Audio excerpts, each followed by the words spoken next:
A time is coming when there's no more going to be any presence of God in this world.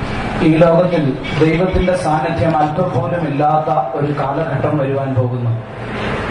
Time is coming when meetings like this are not going to take place anymore in this world. ഈ ലോകത്തിൽ ഇതുപോലെയുള്ള കൂട്ടങ്ങൾ ഇനിമേൽ നടത്തപ്പെടുവാൻ കഴിയാത്ത ഒരു സാഹചര്യം വരുവാൻ പോകുന്നു. A time is coming when all our churches and our faith homes are going to be sealed and shut. No one's allowed to go in. നമ്മുടെ വിശ്വാസ ഭവനങ്ങളെല്ലാം അടച്ച് മുദ്രയിടപ്പെട്ട് ആർക്കും അകത്ത് പോകുവാൻ കഴിയാത്ത ഒരു കാലഘട്ടം വരുവാൻ പോകുന്നു. But before that, there is a time of prosperity where the door is open to the gospel. എന്നാൽ അതിനു മുമ്പ് സുവിശേഷത്തിന്റെ വാതിൽ തുറന്നിരിക്കുന്ന സമൃദ്ധിയുടെ അഭിവൃദ്ധിയുടെ ഒരു കാലഘട്ടമുണ്ട്. For these 3 days that God has given us to preach the gospel and listen to His word, shall we praise God? ഈ 3 ദിവസം ദൈവത്തിന്റെ വചനം 3 days. ഈ സ്വാതന്ത്ര്യത്തോടെ ദൈവത്തിന്റെ വചനം പ്രഘോഷിക്കുവാനും അത് ശ്രവിക്കുവാനും ദൈവം നമുക്ക് ഈ ദിവസങ്ങൾ തന്നതിനായി നാം ചേർന്ന് സ്തോത്രം ചെയ്യാം. Stotram, stotram, stotram, stotram, stotram. Praise Jesus, praise you. Thank you, Jesus. Thank you, Lord. Thank you, Lord. Thank you, Jesus. We praise you. We praise you. We praise you. We praise you. We praise you. We praise you, Lord. Thank you, Lord. Thank you, Lord. Thank you, Lord. Thank you, Jesus. We praise you. Before those days come when there's not going to be any presence of God in this world, God is giving us these opportunities to enjoy His presence, to be in His presence. Therefore, let us praise Him. ദൈവത്തിന്റെ സാന്നിധ്യമില്ലാത്ത നാളുകൾ ഈ ലോകത്തിൽ വരുന്നതിന് മുമ്പ് തന്നെ നമുക്ക് ദൈവത്തിന്റെ സന്നിധിയിൽ കടന്നു വന്ന് അവന്റെ സാന്നിധ്യം അനുഭവിക്കുവാൻ ദൈവം നമുക്ക് ഇങ്ങനെയുള്ള അവസരങ്ങൾ ഒരുക്കി തരുന്നു. For that, let us praise God. അതിനായി നാം ചേർന്ന് സ്തോത്രം ചെയ്യാം. Praise you, Lord. Praise you, Lord. Praise you, Jesus. We praise you. We praise you. Thank you, Lord. We thank you, Jesus. We praise you, Lord. Praise you, we praise you, we praise you, we praise you, we praise you, we praise you, we praise you. The word of God that we listen to these days should enter our minds, our hearts, and our lives. Let us praise God. ഈ ദിവസങ്ങളിൽ നാം ശ്രവിക്കുന്നതായ ദൈവത്തിന്റെ വചനം നമ്മുടെ ഹൃദയങ്ങളിലും നമ്മുടെ മനസ്സിലും നമ്മുടെ ജീവിതത്തിലും പ്രവേശിക്കണം. അതിനായി നാം ചേർന്ന് സ്തോത്രം ചെയ്യാം. Praise the Lord. We praise you, we praise you, we praise you, we praise you, we praise you. Thank you, Lord. Thank you, we thank you, we thank you, we thank you, we praise you, Lord. Praise you, Lord. Praise you, praise you, praise you, praise you. Thank you, Lord. Praise you, praise you, praise you. For our key reading, let us turn to Revelation chapter 22 and read verses 11 and 12. വെളിപ്പാട് പുസ്തകം 22-ാം അധ്യായത്തിന്റെ 11-12 വാക്യങ്ങൾ നമ്മുടെ കുറിവാക്യമായി വായിക്കാം. അനീതി ചെയ്യുന്നവൻ ഇനിയും അനീതി ചെയ്യട്ടെ, അഴുക്കുള്ളവൻ ഇനിയും അഴുക്കാകട്ടെ, നീതിമാൻ ഇനിയും നീതി ചെയ്യട്ടെ, വിശുദ്ധൻ ഇനിയും തന്നെ വിശദീകരിക്കട്ടെ. ഇതാ ഞാൻ വേഗം വരുന്നു, ഓരോരുത്തരും അവനവന്റെ പ്രവൃത്തിക്ക് തക്കവണ്ണം കൊടുപ്പാൻ പ്രതിഫലം എന്റെ പക്കലുണ്ട്. He that is unjust, let him be unjust still, and he that which is filthy, let him be filthy still, and he that is righteous, let him be righteous still, and he that is holy, let him be holy still. And behold, I come quickly, and my reward is with me, to give every man according as his work shall be. Praise the Lord. ദൈവത്തിന്റെ സ്തോത്രം. I want to say 2 or 3 things before I enter into the message. ദൂതിലേക്ക് കടക്കുന്നതിന് മുമ്പ് 1-2 കാര്യങ്ങൾ പറയുവാൻ ഞാൻ ആഗ്രഹിക്കുന്നു. First of all, the chart was prepared before the Bible study was prepared. ഒന്നാമത് ഇവിടെ പുറകിൽ തൂക്കിയിരിക്കുന്ന ചാർട്ട് ഈ വേദപാഠം തയ്യാറാക്കുന്നതിന് മുമ്പ് തയ്യാറാക്കിയതാണ്. So I may not be using all the pictures during the study. അതുകൊണ്ട് ഈ ക്ലാസ്സുകളുടെ സമയത്ത് അതിലുള്ള എല്ലാ പടങ്ങളും ഉപയോഗിക്കുന്നത് ആയിരിക്കുകയില്ല. Just a few of them we will see. അതിന്റെ ചിലത് മാത്രമേ ഉപയോഗിക്കുകയുള്ളൂ. Secondly, although this is a Bible study, there's a very, very important message hidden in this Bible study. ഇതൊരു വേദപാഠ ക്ലാസ് ആണെങ്കിലും ഇതിൽ അടങ്ങിയിരിക്കുന്ന വളരെ പ്രാധാന്യമേറിയ ഒരു ദൂതുണ്ട്.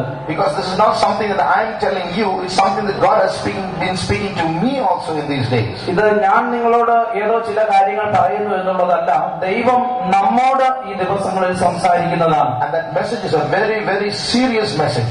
ആ ദൂത് വളരെ പ്രാധാന്യമേറിയ ദൂതാണ്. It's going to be a great profit to the Christian world if we listen to this message, and it's going to be a big loss if we don't. ക്രിസ്തീയ സമൂഹം ഈ ദൂത് ശ്രവിക്കുന്നെങ്കിൽ അവരുടെ ജീവിതത്തിൽ അതൊരു വലിയ ലാഭവും, അത് ശ്രവിക്കാതിരിക്കുന്നെങ്കിൽ അതൊരു നഷ്ടവുമായി തീരും. Thirdly, മൂന്നാമത്, when I was about 15 or 20 years old, ഞാൻ ഏകദേശം 15-20 വയസ്സ് പ്രായമുണ്ടായിരുന്ന കാലത്ത് one night I had a dream. ഒരു രാത്രി ഞാനൊരു സ്വപ്നം കണ്ടു. It was in an open ground, many people were sleeping, അവിടെ തുറസായ ഒരു ഗ്രൗണ്ടില് അനേകർ കിടന്നുറങ്ങുകയായിരുന്നു. and I was amongst them. ഞാനും അവരുടെ ഇടയിൽ ഉണ്ടായിരുന്നു. Suddenly when I woke up and looked up into the skies, ഞാൻ പെട്ടെന്ന് ഉണർന്നെഴുന്നേറ്റ് ആകാശത്തിലേക്ക് നോക്കിയപ്പോൾ the skies were all dark with clouds, ആകാശം മുഴുവൻ മേഘാവൃതമായിരുന്നു. and out of those dark clouds warplanes came out. Warplanes came out of those ആ dark clouds. ഇരുണ്ട മേഘങ്ങളുടെ ഇടയിൽ നിന്നും യുദ്ധവിമാനങ്ങൾ പറന്നു വന്നു. Immediately I knew war had started, and I started waking everyone up from those who were sleeping around me. പെട്ടെന്ന് യുദ്ധം തുടങ്ങിയെന്ന് മനസ്സിലായി ചുറ്റും ഉറങ്ങിക്കിടന്നവരെയൊക്കെ ഞാൻ വിളിച്ചെഴുന്നേൽപ്പിക്കുവാൻ തുടങ്ങി. And many of them did not realize that war was going on. They were waking up as though they were waking up casually on a holiday. അതൊരു യുദ്ധം തുടങ്ങിയതാണെന്ന് മനസ്സിലാക്കാതെ ഒരു അവധി ദിവസത്തിൽ ഉണർന്നു വരുന്നത് പോലെ സാധാരണ നിലയിലാണ് അവർ ഉണർന്നു വന്നത്. And then I woke up from sleep. ഞാൻ അങ്ങനെ ഉറക്കത്തിൽ നിന്നും എഴുന്നേറ്റു. So when I look back to that dream, I realized that God has given me a ministry of waking up Christians who are sleeping in their spiritual life by making them understand that this is wartime. ഞാൻ പുറകോട്ട് തിരിഞ്ഞു നോക്കിയപ്പോൾ ദൈവം എനിക്ക് ഉറങ്ങിക്കിടക്കുന്ന ക്രിസ്ത്യാനികളെ ഉണർത്തി എഴുന്നേൽപ്പിക്കുന്ന ഒരു ശുശ്രൂഷ തന്നിരിക്കുന്നു. ഇത് യുദ്ധകാലമാണെന്ന് പറഞ്ഞ് അവരെ ഉണർത്തുന്ന ശുശ്രൂഷ തന്നിരിക്കുന്നു എനിക്ക് മനസ്സിലാക്കുവാനിടയായി. And it is in this regard that this Bible study has been held in this topic, namely spiritual war. ആ അർത്ഥത്തിലാണ് ഈ വേദപാഠ ക്ലാസും ആത്മീക യുദ്ധം എന്നുള്ള പേരിൽ ഇവിടെ തുടങ്ങിയിരിക്കുന്നത്. What is spiritual war? എന്താണ് ആത്മീക യുദ്ധം? Any struggle, whether it is internal or external, that takes place between the plan of God and any other plan is called a spiritual war. ദൈവത്തിന്റെ പദ്ധതിയും മറ്റേതൊരു പദ്ധതിയുമായിട്ട് ആന്തരികമായോ ബാഹ്യമായോ നടക്കുന്ന പോരാട്ടത്തെയാണ് ആത്മീക യുദ്ധം എന്ന് പറയുന്നത്. So keeping this in mind, we will get into the subject. ഇത് നമ്മുടെ മനസ്സിൽ വെച്ചുകൊണ്ട് നമുക്ക് വിഷയത്തിലേക്ക് കടക്കാം. Now when you read the key verse, നാം ആ കുറിവാക്യം വായിക്കുമ്പോൾ we see that hidden in those verses there is a war situation described there. ആ വചനങ്ങളിൽ നാം ശ്രദ്ധിക്കുമ്പോൾ ഒരു യുദ്ധ സാഹചര്യം മറഞ്ഞിരിക്കുന്നതായിട്ട് നമുക്ക് കാണുവാൻ കഴിയും. We will go into the detail of that later. അതിന്റെ ആഴത്തിലേക്ക് നമുക്ക് പിന്നീട് പോകാം. But before that, I would like to tell you that there's a big difference between spiritual war and literal war, and at the same time there are similarities also. ഞാൻ ഒരു കാര്യം പറയട്ടെ, ആത്മീക യുദ്ധവും ഭൗതിക യുദ്ധവും തമ്മിൽ വളരെ വ്യത്യാസമുണ്ട്. അതേസമയം തന്നെ അവ തമ്മിൽ വളരെ സാമ്യവുമുണ്ട്. Spiritual wars are invisible, almost invisible. ആത്മീക യുദ്ധം എന്നുള്ളത് അത് കാണുവാൻ കഴിയാത്ത അദൃശ്യമായതാണ്. Literal wars can be seen outside. ഭൗതിക യുദ്ധം എന്നുള്ളത് അത് നമുക്ക് പുറമെ കാണുവാൻ കഴിയുന്നതാണ്. Literal wars have literal weapons. അക്ഷരിക യുദ്ധത്തിന് അക്ഷരികമായിട്ടുള്ള ആയുധങ്ങളുണ്ട്. But in spiritual war, there are no literal weapons used. എന്നാൽ ആത്മീക യുദ്ധത്തിന് അക്ഷരികമായിട്ടുള്ള ആയുധങ്ങൾ ഉപയോഗിക്കുന്നില്ല. No guns, no bombs. അവിടെ തോക്കുകളോ ബോംബുകളോ ഇല്ല. No bows, no arrows. അവിടെ അമ്പുകളോ വില്ലുകളോ ഇല്ല. No swords, no spears. അവിടെ വാളുകളോ കുന്തങ്ങളോ ഇല്ല. No fists, no bad words. അവിടെ മുഷ്ടിയുമില്ല. No bad words, no fists. This means മുഷ്ടിയുദ്ധം അവിടെ ചെയ്യുന്നില്ല. no bad words. ചീത്ത വാക്കുകളും ഉപയോഗിക്കുന്നില്ല. So in external war you use all this.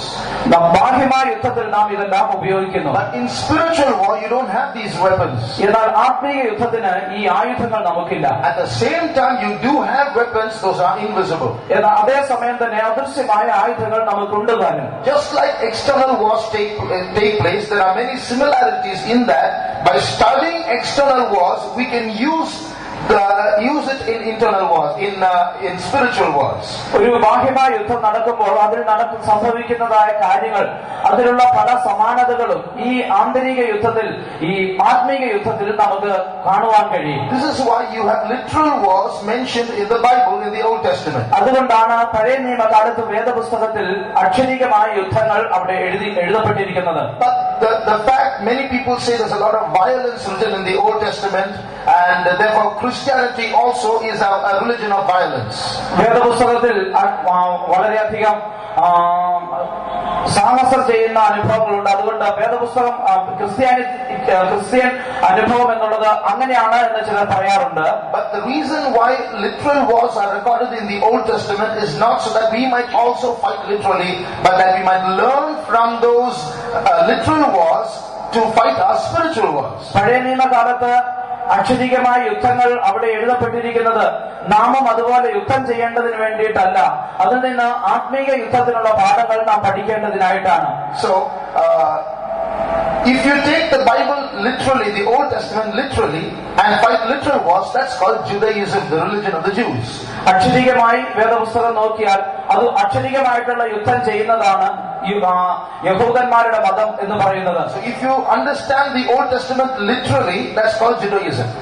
അക്ഷരികമായി പഴയ നിയമം മനസ്സിലാക്കിയാൽ അതാണ് യഹൂദന്മാരുടെ മതം. But if you use it as a shadow and interpret it, that's called Christianity. എന്നാൽ അതൊരു നിഴല് പോലെ നോക്കി നാം അതിനെ വ്യാഖ്യാനിച്ചാൽ അതാണ് ക്രിസ്ത്യാനിത്വം എന്ന് പറയുന്നത്. Although literal wars were waged in the Old Testament, പഴയ നിയമകാലത്ത് അക്ഷരികമായ യുദ്ധങ്ങൾ ചെയ്തിരുന്നുവെങ്കിലും when Jesus came, there was a different message that he gave. യേശു വന്നപ്പോൾ താൻ ഒരു വ്യത്യസ്തമായ ദൂത് നൽകുകയുണ്ടായി. In the New Testament, there is no literal war. പുതിയ നിയമകാലത്ത് അക്ഷരികമായിട്ടുള്ള യുദ്ധങ്ങളില്ല. Jesus said, "He that taketh the sword shall die by the sword." യേശു ക്രിസ്തു പറഞ്ഞു, വാളെടുക്കുന്നവൻ വാളാൽ നശിക്കും. Put thy sword into thy sheath. നിന്റെ വാൾ അതിന്റെ ഉറയിലിടുക. We wrestle not against flesh and blood. നാം ജഡരക്തങ്ങൾക്ക് വിരോധമായല്ല യുദ്ധം ചെയ്യുന്നത്. The weapons of our warfare are not carnal. നമ്മുടെ യുദ്ധത്തിന്റെ ആയുധങ്ങൾ ജഡീകങ്ങളല്ല. When two disciples asked Jesus, "Shall we bring down fire from heaven and consume those enemies?" Jesus said, "You do not know what spirit you are of." യേശുവിന്റെ രണ്ട് ശിഷ്യന്മാർ യേശുവിനോട് ആകാശത്തുനിന്ന് തീയിറങ്ങി ശത്രുക്കൾ നശിക്കുന്നത് നിനക്ക് സമ്മതമെന്ന് ചോദിച്ചപ്പോൾ യേശു പറഞ്ഞത്, നിങ്ങൾ ഏത് ആത്മാവിന് അധീനരാകുന്നു എന്ന് ഞാൻ അറിയുന്നില്ല എന്നാണ്. So although in the Old Testament there were literal wars, in the New Testament the message of Jesus was quite different. He was against violence. പഴയ നിയമകാലത്ത് അക്ഷരികമായിട്ടുള്ള യുദ്ധങ്ങൾ ഉണ്ടായിരുന്നുവെങ്കിലും യേശുവിന്റെ ദൂത് എന്നുള്ളത് അതിൽ നിന്ന് വ്യത്യസ്തമായിരുന്നു. താന് യുദ്ധങ്ങൾക്ക്, അതുപോലുള്ള അക്ഷരികമായ യുദ്ധങ്ങൾക്ക് എതിരായിരുന്നു. Today we are all facing battles. ഇന്ന് നാം എല്ലാം പല വിധത്തിലുള്ള പോരാട്ടങ്ങൾ നേരിടുന്നവരാണ്. In fact, all of mankind today is in the midst of a battle scene. വാസ്തവത്തിൽ ഇന്ന് മുഴുവൻ മാനവകുലവും ഒരു യുദ്ധഭൂമിയിലാണ് ആയിരിക്കുന്നത്. Unfortunately, most of the world is on the wrong side, on the losing side. Some have even stopped fighting and given up. എന്നാൽ ദുഃഖകരമായ സത്യം, ഈ ലോകത്തിലുള്ള അനേകരും തെറ്റായ വശത്ത്, തോറ്റുപോകുന്ന വശത്താണ് നിൽക്കുന്നത്. അവരിൽ ചിലർ ഇപ്പോൾ യുദ്ധം നിർത്തിയും കഴിഞ്ഞിരിക്കുന്നു. Many of us here also, we don't realize we're in the middle of a battle and therefore we are fighting the wrong way. ഇവിടെ ഇരിക്കുന്നവരിൽ തന്നെയും പലരും ഒരു യുദ്ധത്തിന്റെ നടുവിലാണ് ഇരിക്കുന്നത് എന്ന് മനസ്സിലാക്കാതെ തെറ്റായ വശത്ത് നിന്ന് യുദ്ധം ചെയ്യുകയാണ്. Some of us don't realize we're in the middle of a battle, we've gone to sleep. ഒരു യുദ്ധകളത്തിന്റെ നടുവിലാണ് എന്ന് മനസ്സിലാക്കാതെ ചിലർ ഉറങ്ങുകയാണ്. But all of us are in the middle of a battle is what we have to realize. എന്നാൽ നാം മനസ്സിലാക്കേണ്ടത് നാം എല്ലാവരും ഒരു യുദ്ധത്തിന്റെ നടുവിലാണ് എന്നുള്ളതാണ്. Now when we consider spiritual warfare, എന്നാൽ നാം ആത്മീകമായ യുദ്ധം കണക്കിടുമ്പോൾ we are going to divide it into two levels. അത് രണ്ട് അളവുകളിൽ നാം അതിനെ വിഭാഗിക്കുവാൻ പോകുകയാണ്. One is a lower level warfare and the other is a higher level warfare. ഒന്ന് താഴേക്കിടയിലുള്ള ഒരു യുദ്ധവും മറ്റൊന്ന് ഉയർന്ന നിലയിലുള്ള യുദ്ധവുമാണ്. One is a battle at a low scale or at a local level as a small scale battle. The other is an international major battle. ഒന്ന് സാധാരണ നിലയിലുള്ള ഒരു സാധാരണ യുദ്ധമാണ്. മറ്റൊന്ന് വലിയ വിധത്തിലുള്ള ഒരു സർവദേശീയ യുദ്ധമാണ്.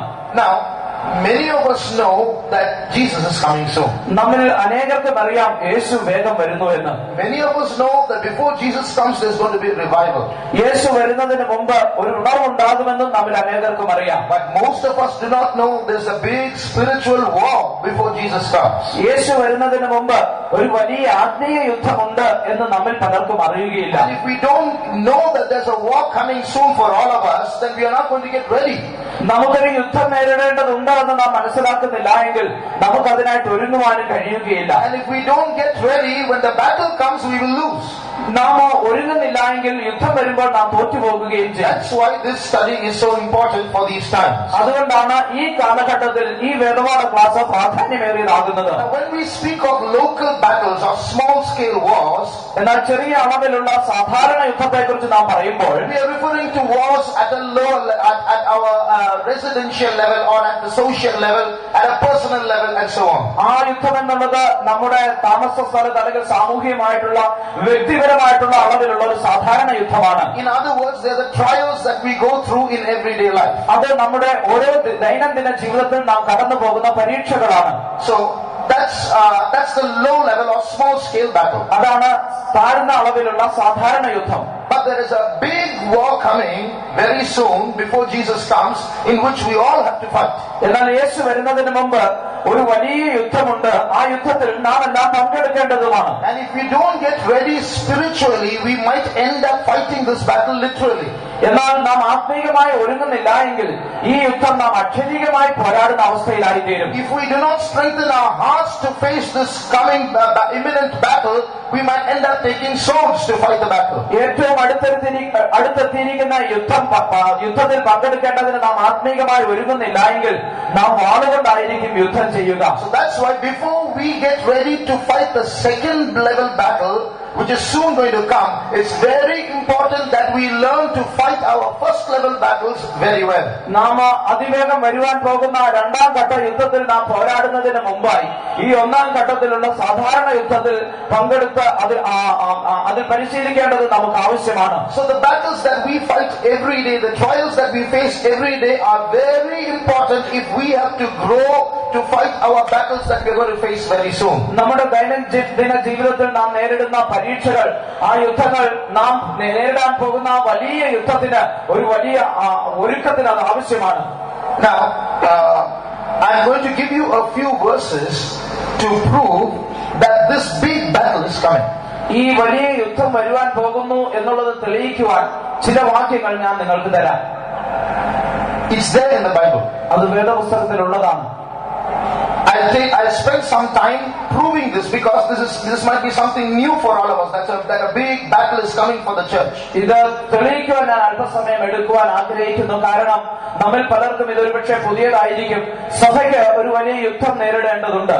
Today I'm going to prove it from the Bible that a battle is coming. ഒരു യുദ്ധം വരുന്നു എന്ന് വേദപുസ്തകത്തിൽ നിന്ന് ഇന്ന് ഞാൻ തെളിയിക്കാം. Tomorrow I'm going to prove from what's happening in the world that this battle is coming. ഈ ലോകത്തിൽ സംഭവിക്കുന്ന കാര്യങ്ങൾ വെച്ച് ഈ യുദ്ധം വരുവാൻ പോകുന്നു എന്ന് നാളെ തെളിയിക്കാം. So today we are going to see from the Bible a few verses connected with this.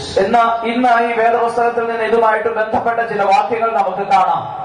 As I told you, there's a very important message. I told you in the introduction, there's a very important message. This is the message that a big battle is coming and we have to face it. ആമുഖമായി ഞാൻ പറഞ്ഞുവല്ലോ, ഒരു വലിയ ദൂതുണ്ട് എന്നുള്ളത്. ആ ദൂത് നമുക്ക് ഒരു വലിയ യുദ്ധത്തിൽ നേരിടുവാനുണ്ട് എന്നുള്ളതാണ്. When you look at the journey of the children of Israel from Egypt to Canaan, മിസ്രൈമിൽ നിന്ന് കനാനിലേക്കുള്ള ഇസ്രായേൽ ജനത്തിന്റെ യാത്ര നാം പരിശോധിക്കുമ്പോൾ we know St. Paul said that all that happened to them in the course of the journey were written down for our example, for our admonition. പൗലോസ് അപ്പോസ്തലൻ പറയുമ്പോൾ അവരുടെ യാത്രയിൽ സംഭവിച്ചതെല്ലാം നമ്മുടെ ആത്മീക വർധനയ്ക്ക് വേണ്ടി എഴുതപ്പെട്ടിരിക്കുന്നു എന്ന് പറയുന്നു. You read that verse in 1 Corinthians chapter 10. 1 കൊരിന്ത്യർ 10-ാം അധ്യായത്തിൽ നാം അത് വായിക്കുന്നു. Read verse 11. 11-ാം വാക്യം വായിക്കും. ഇത് ദൃഷ്ടാന്തമായിട്ട് അവർക്ക് സംഭവിച്ചു.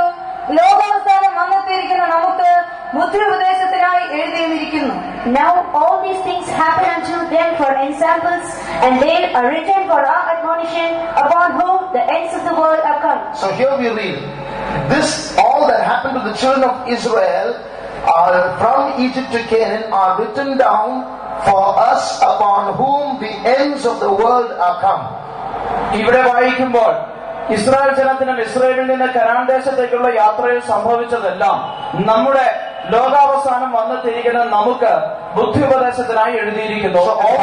Although this has been written down for all Christians for the past 2000 years, it is written in particular for those who are living in the end times. ഇത് കഴിഞ്ഞ 2000 വർഷക്കാലമായി സകല ക്രിസ്ത്യാനികൾക്കും വേണ്ടി എഴുതിയിരിക്കുന്നതാണെങ്കിൽ തന്നെയും ഇത് അവസാന കാലത്ത് വന്നെത്തിയിരിക്കുന്ന നമുക്ക് വേണ്ടി പ്രത്യേകമായി എഴുതപ്പെട്ടിരിക്കുന്നു. As the children of Israel were ending their journey, Israel ജനം അവരുടെ യാത്രയുടെ അവസാനത്തോടടുത്തപ്പോൾ, before they inherited Canaan, they had to fight many big battles. Our Canaan അവകാശമാക്കുന്നതിന് മുമ്പായി പല വലിയ യുദ്ധങ്ങൾ അവർക്ക് നേരിടേണ്ടി വന്നു. They had to cross a river that was very dangerous to cross. കടക്കുവാൻ വളരെ പ്രയാസമേറിയ ഒരു നദി അവർ കടക്കേണ്ടിയിരുന്നു. So Canaan is a type of heaven. Canaan എന്നുള്ളത് സ്വർഗത്തിന്റെ നിഴലാണ്. So before entering Canaan, just like they had to cross that dangerous river called Jordan, just like they had to fight many big battles with nations that were mightier than they, in the last times, before we go at the coming of the Lord, we have many big battles to fight.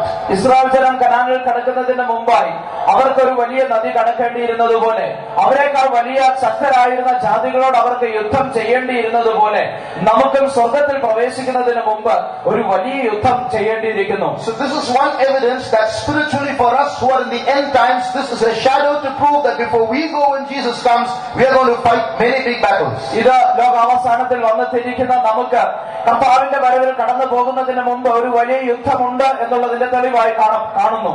Read also Jeremiah chapter 12 and verse 5. യിരെമ്യാവിന്റെ പുസ്തകം 12-ാം അധ്യായത്തിന്റെ 5-ാം വാക്യം കൂടി വായിക്കാം. കാലാളുകളോട് കൂടെ ഓടിയിട്ട് നീ ക്ഷീണിച്ചു പോയാൽ കുതിരകളോടുകൂടെ എങ്ങനെ മത്സരിച്ചോടും? സമാധാനമുള്ള ദേശത്ത് നീ നിർഭയനായിരിക്കുന്നു, എന്നാൽ യോർദാൻ വൻകാട്ടിൽ നീ എന്ത് ചെയ്യും? If thou hast run with the footmen, and they have wearied thee, then how canst thou contend with the horses? And if in the land of peace, wherein thou trustest, they wearied thee, then how wilt thou do in the swelling of Jordan? If you're going to get tired in a running race, how are you going to stand in a horse race? That's what is asked now. കാലാളുകളോടുകൂടെ ഓടിയിട്ട് ആ ഓട്ടപ്പന്തയത്തിൽ നീ ക്ഷീണിച്ചു പോയെന്നാൽ കുതിരകളോടുകൂടെ നീ എങ്ങനെ ഓടും എന്നാണ് അവിടെ എഴുതിയിരിക്കുന്നത്. So the meaning is, in your small battles, in your small contests, if you're going to get weary, then when the big battle comes, how is it that you're going to stand? നിങ്ങളുടെ ചെറിയ പരീക്ഷകളിൽ നിങ്ങൾ ക്ഷീണിച്ചു പോകുകയാണെങ്കിൽ ഇനി വരുവാനിരിക്കുന്ന വലിയ യുദ്ധത്തിൽ എങ്ങനെ നിൽക്കുവാൻ കഴിയും? If in this land of peace, where only small battles are taking place, you're getting tired and you're asking God questions. When you're going to cry, what are you going to do when Jordan overflows its banks and you're going to cross it? സമാധാനമുള്ള ദേശത്ത് ചെറിയ ചെറിയ യുദ്ധങ്ങൾ നേരിടുമ്പോൾ നിങ്ങൾ ക്ഷീണിച്ചു പോകുകയും ദൈവത്തോട് ചോദ്യം ചോദിക്കുകയും ചെയ്യുകയാണെങ്കിൽ കരകവിഞ്ഞൊഴുകുന്ന യോർദാന്റെ അരികിൽ എത്തുമ്പോൾ എന്ത് ചെയ്യും? So here is another piece of evidence to show that we are now engaging in small battles and a big one is coming. ഇത് നമുക്കിപ്പോൾ ചെറിയ യുദ്ധങ്ങൾ നേരിട്ടുകൊണ്ടിരിക്കുന്നു, ഒരു വലിയ യുദ്ധം നമുക്ക് നേരിടുവാൻ പോകുന്നു എന്നുള്ളതിന്റെ ഒരു തെളിവാണിത്. Read Psalm 110 and verse 3. 110-ാം സങ്കീർത്തനം 3-ാം വാക്യം വായിക്കാം. നിന്റെ സേനാ ദിവസത്തിൽ നിന്റെ ജനം നിനക്ക് സമേതദാനമായിരിക്കുന്നു. വിശുദ്ധ വസ്ത്രാലങ്കാരത്തോടു കൂടെ ഉഷസ്സിന്റെ ഉദരത്തിൽ നിന്ന് യുവാക്കളായ മഞ്ഞ് നിനക്ക് വരുന്നു. Thy people shall be willing in the day of thy power, in the beauties of holiness from the womb of the morning, thou hast the dew of thy youth. In another translation, this is how the verse goes. മറ്റൊരു ഭാഷാന്തരത്തിൽ ഇപ്രകാരമാണ് അവിടെ എഴുതിയിരിക്കുന്നത്.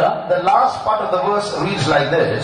ഈ വാക്യത്തിന്റെ അവസാന ഭാഗം ഇപ്രകാരമാണ്: Just like the dew is born in the womb of the morning, ഉഷസ്സിന്റെ ഉദരത്തിൽ മഞ്ഞ് വരുന്നത് പോലെ your young people will be born to you. നിന്റെ യൗവനക്കാർ നിനക്ക് അപ്രകാരം ജനിക്കും. So this shows the coming of Jesus. ഇത് കർത്താവായ യേശുവിന്റെ വരവിനെ കാണിക്കുന്നു. A group of young people being born to God shows the coming of Jesus, when the man-child is going to be caught up. ഒരു യൗവനക്കാരായ ഒരു കൂട്ടർ കർത്താവിന് വേണ്ടി ജനിക്കുക എന്നുള്ളത് ആൺകുട്ടി യേശുവിന്റെ വരവിൽ ജനിക്കുന്നതിനെയാണ് കാണിക്കുന്നത്. In those days, that period where the coming of the Lord is going to take place is called the day of His power. ഇവിടെ വായിക്കുമ്പോൾ കർത്താവിന്റെ വരവ് സംഭവിക്കാൻ പോകുന്ന ആ ദിവസത്തെ സേനാ ദിവസം എന്ന് എഴുതിയിരിക്കുന്നു. So that means before Jesus comes, there's going to be a period, a short period called the day of His power, when God is going to reveal His power in the world. അതായത് കർത്താവായ യേശുക്രിസ്തുവിന്റെ വരവിന് മുമ്പ് ഒരു ചുരുങ്ങിയ കാലഘട്ടം, ചില ദിവസങ്ങൾ മാത്രമുള്ള ഒരു സേനാ ദിവസം, ദൈവം തന്റെ ശക്തി വെളിപ്പെടുത്തുന്ന ചില ദിവസങ്ങൾ കാണും. Here is again so the fact that God is going to reveal His power shows there's going to be a battle. ദൈവം തന്റെ ശക്തി വെളിപ്പെടുത്തുവാൻ പോകുന്നു എന്നുള്ളത് ഒരു യുദ്ധം ഉണ്ടാകുവാൻ പോകുന്നു എന്നാണ് കാണിക്കുന്നത്. So this is another piece of scripture that proves in the last days there's going to be a big battle. അവസാന നാളുകളിൽ ഒരു വലിയ യുദ്ധം ഉണ്ടാകും എന്ന് കാണിക്കുന്ന മറ്റൊരു വേദഭാഗമാണിത്. Read also Isaiah chapter 61 and the first 3 verses. യെശയ്യാ പ്രവചനം 61-ാം അധ്യായത്തിന്റെ the first 2 verses. ആദ്യത്തെ 2 വാക്യങ്ങൾ വായിക്കാം. എളിയവരോട് സദ്വർത്തമാനം ഘോഷിപ്പാൻ യഹോവ എന്നെ അഭിഷേകം ചെയ്തിരിക്കൊണ്ട് യഹോവയെ കർത്താവ്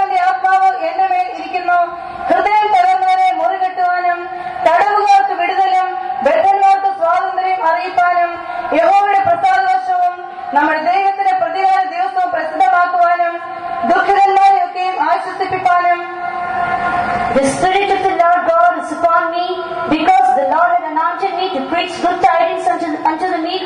He hath sent me to bind up the brokenhearted, to proclaim liberty to the captives, and the opening of the prison to them that are bound, to proclaim the acceptable year of the Lord, and the day of vengeance of our God, to comfort all that mourn. So here, this is a prophecy about Jesus. Jesus himself repeated this verse. ഇത് യേശുവിനെ കുറിച്ചുള്ള ഒരു പ്രവചനമാണ്. യേശുവും ഇതേ വാക്യങ്ങൾ ഉദ്ധരിക്കുന്നുണ്ട്. But here we see Jesus is making an announcement. ഇവിടെ ഒരു യേശു ഒരു പ്രസ്താവന നടത്തുന്നത് കാണുവാൻ കഴിയുന്നു. He says, the Spirit of the Lord is upon me for many things, but also to proclaim the day of vengeance of our God. ഇവിടെ ദൈവത്തിന്റെ ആത്മാവ് എന്റെ മേൽ ഉണ്ട് എന്ന് പറഞ്ഞിട്ട് ദൈവത്തിന്റെ പല കാര്യങ്ങൾക്ക് വേണ്ടി ദൈവത്തിന്റെ ആത്മാവ് ഉണ്ട് എന്ന് പറയുന്നു. എന്നാൽ അതിലൊന്ന് ദൈവത്തിന്റെ പ്രതികാര ദിവസം പ്രസിദ്ധമാക്കുവാൻ എന്നെഴുതിയിരിക്കുന്നു. So what is that? That means God has appointed a day or a period where He's going to take vengeance. അതായത് ദൈവം പ്രതികാരം ചെയ്യുന്ന ഒരു ദിവസം, ഒരു കാലഘട്ടം നിയമിച്ചിരിക്കുന്നു. That means God has enemies. അതിനർത്ഥം ദൈവത്തിന് ശത്രുക്കളുണ്ട് എന്നാണ്. Not human beings, but evil forces. അത് മനുഷ്യരല്ല, ദുഷ്ടശക്തികളാകുന്നു. So God is making a proclamation about a certain day called the day of vengeance, when God is going to take revenge on those evil forces. ആ ദുഷ്ടശക്തികളുടെ മേൽ ദൈവം പ്രതികാരം ചെയ്യുന്ന പ്രതികാര ദിവസത്തെ കുറിച്ച് ദൈവം ഇവിടെ പ്രസിദ്ധമാക്കുകയാണ്. So there is a day of vengeance coming soon, a day of where a full-scale war is going to break out. ഒരു പ്രതികാര ദിവസം അല്ല മുഴു യുദ്ധത്തിൻ്റെതായ ഒരു ദിവസം വരുവാൻ പോകുന്നു. And the human beings are going to be involved in that war. ആ യുദ്ധത്തിൽ മനുഷ്യരും പങ്കെടുക്കുവാൻ പോകുന്നു. So here again there is a proclamation about a certain day of war coming. ഒരു വരുവാനുള്ള യുദ്ധ ദിവസത്തെ കുറിച്ചുള്ള ഒരു അറിയിപ്പും ഇവിടെ കാണുവാൻ കഴിയുന്നു. Also read from Ezekiel chapter 37. യഹസ്കേൽ പ്രവചനം 37-ാം അധ്യായം. We read of the valley of dry bones there. അവിടെ ഉണങ്ങിയ അസ്ഥികളുടെ താഴ്വരയെ കുറിച്ച് നാം വായിക്കുന്നു. How these dry bones came back to life. ഈ ഉണങ്ങിയ അസ്ഥികൾ അവരെങ്ങനെയാണ് ജീവനിലേക്ക് തിരികെ വന്നത്? Spiritually interpreting this shows a time of revival that's coming for the church. ആത്മീകമായി വ്യാഖ്യാനിക്കുമ്പോൾ ദൈവസഭയ്ക്ക് വരുന്ന ഒരു ഉണർവിന്റെ കാലഘട്ടമാണിത്. But when we speak of revival, we only think of mighty anointing being poured out and many miracles happening. എന്നാൽ സാധാരണയായി ഉണർവിനെ കുറിച്ച് പറയുമ്പോൾ ഒരു വലിയ അഭിഷേകം വരുന്നതും അത്ഭുതങ്ങൾ നടക്കുന്നതും മാത്രമാണ് നാം ചിന്തിക്കുന്നത്. But in that revival there is a war also that we have to fight. എന്നാൽ വാസ്തവത്തിൽ ആ ഉണർവിൽ ഒരു യുദ്ധവും കൂടിയുണ്ട്. Read verse 10. 10-ാം വാക്യം വായിക്കാം. അവൻ എന്നോട് കൽപ്പിച്ചതുപോലെ ഞാൻ പ്രവചിച്ചപ്പോൾ ശ്വാസം അവരിൽ വന്നു. Read 9 and 10. 9-10 വാക്യങ്ങൾ. അപ്പോൾ അവൻ എന്നോട് കൽപ്പിച്ചത്, കാറ്റിനോട് പ്രവചിക്ക, മനുഷ്യപുത്ര, നീ പ്രവചിച്ച് കാറ്റിനോട് പറയേണ്ടത്, യഹോവയായ കർത്താവ് ഇപ്രകാരം അരുളിച്ചെയ്യുന്നു, ശ്വാസമേ, നീ 4 കാറ്റുകളിൽ നിന്നും വന്ന ഈ നിഹതന്മാർ ജീവിക്കേണ്ടതിന് അവരുടെ മേൽ ഊതുക. അവൻ എന്നോട് കൽപ്പിച്ചതുപോലെ ഞാൻ പ്രവചിച്ചപ്പോൾ ശ്വാസം അവരിൽ വന്നു, അവർ ജീവിച്ച് ഏറ്റവും വലിയ സൈന്യമായി നിവർന്നു നിന്നു.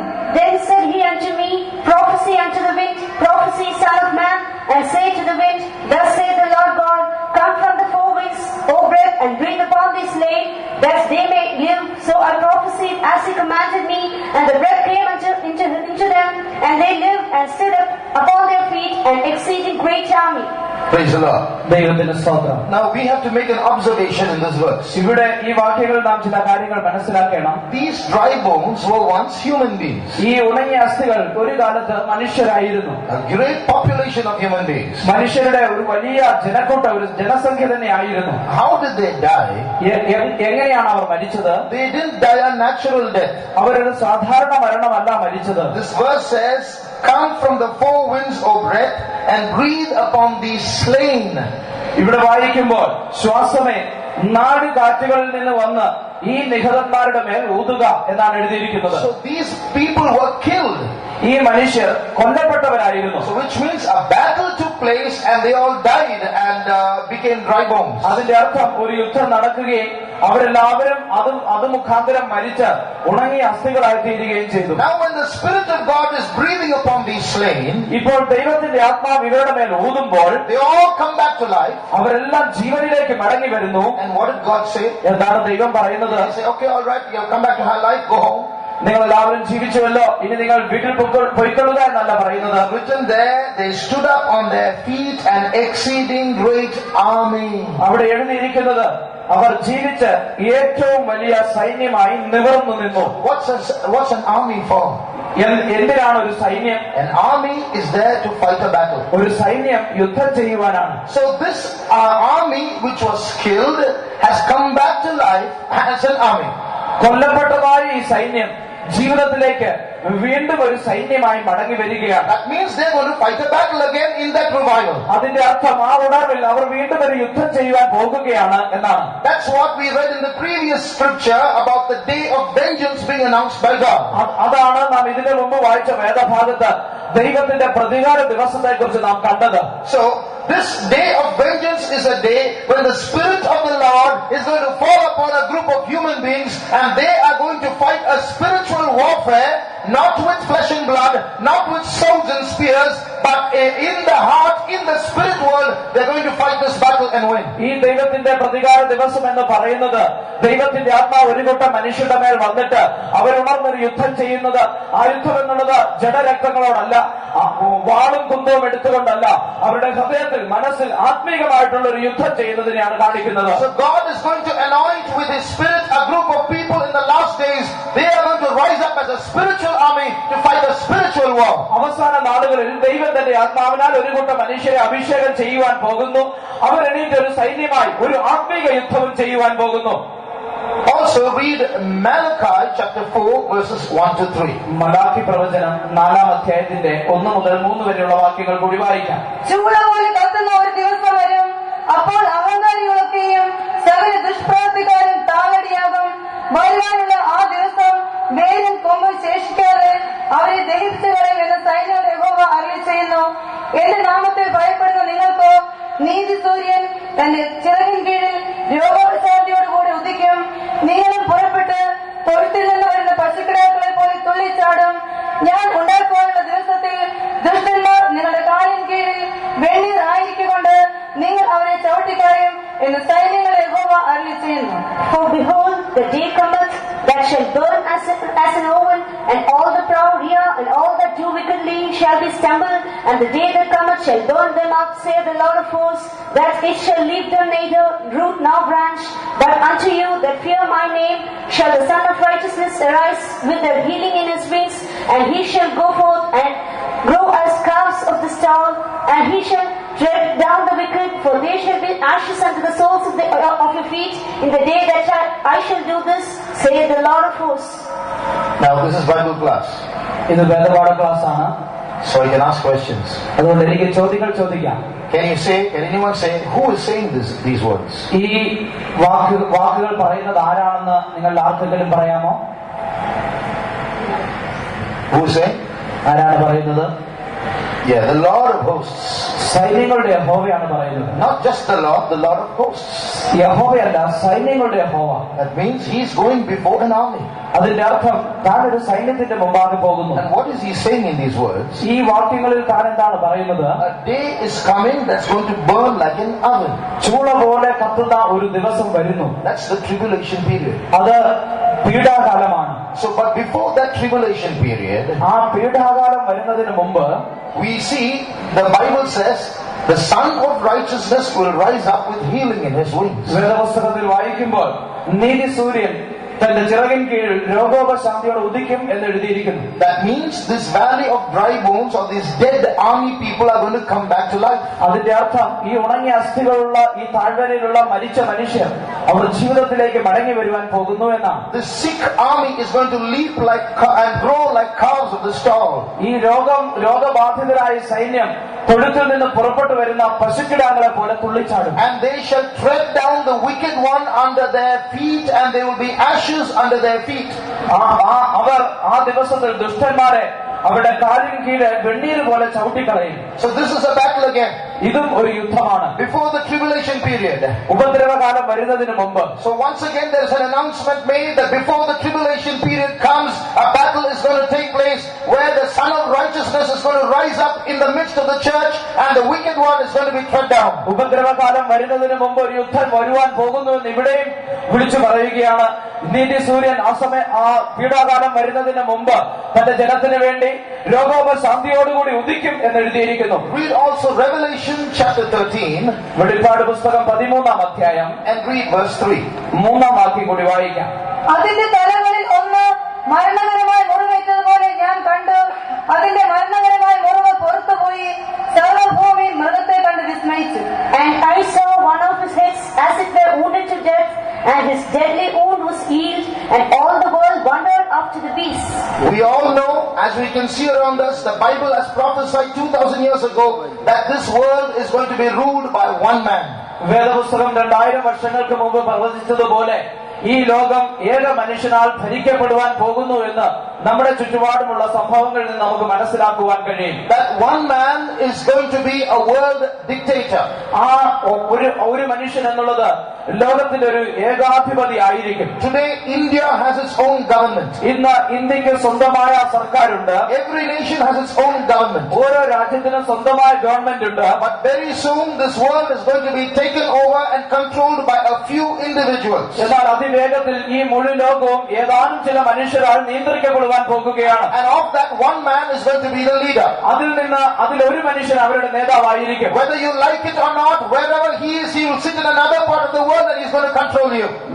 നിങ്ങൾക്ക് ഇഷ്ടപ്പെട്ടാലും ഇല്ലെങ്കിലും ലോകത്തിന്റെ ഏതെങ്കിലും ഒരു ഭാഗത്ത് ഇരുന്നുകൊണ്ട് ആ മനുഷ്യൻ നിങ്ങളെ നിയന്ത്രിക്കും. He is going to be possessed by Satan himself.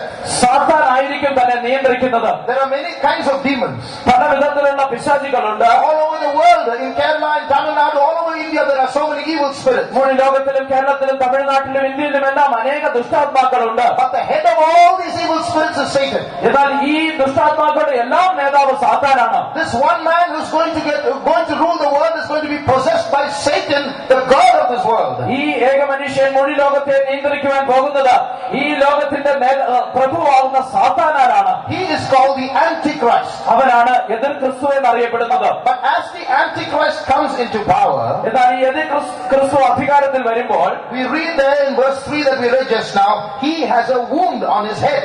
ഇവിടെ 3-ാം വാക്യത്തിൽ നാം വായിച്ചതുപോലെ അവന്റെ തലയിൽ മരണകരമായ ഒരു മുറിവുണ്ട്. It's not a wound that he gets after he comes up.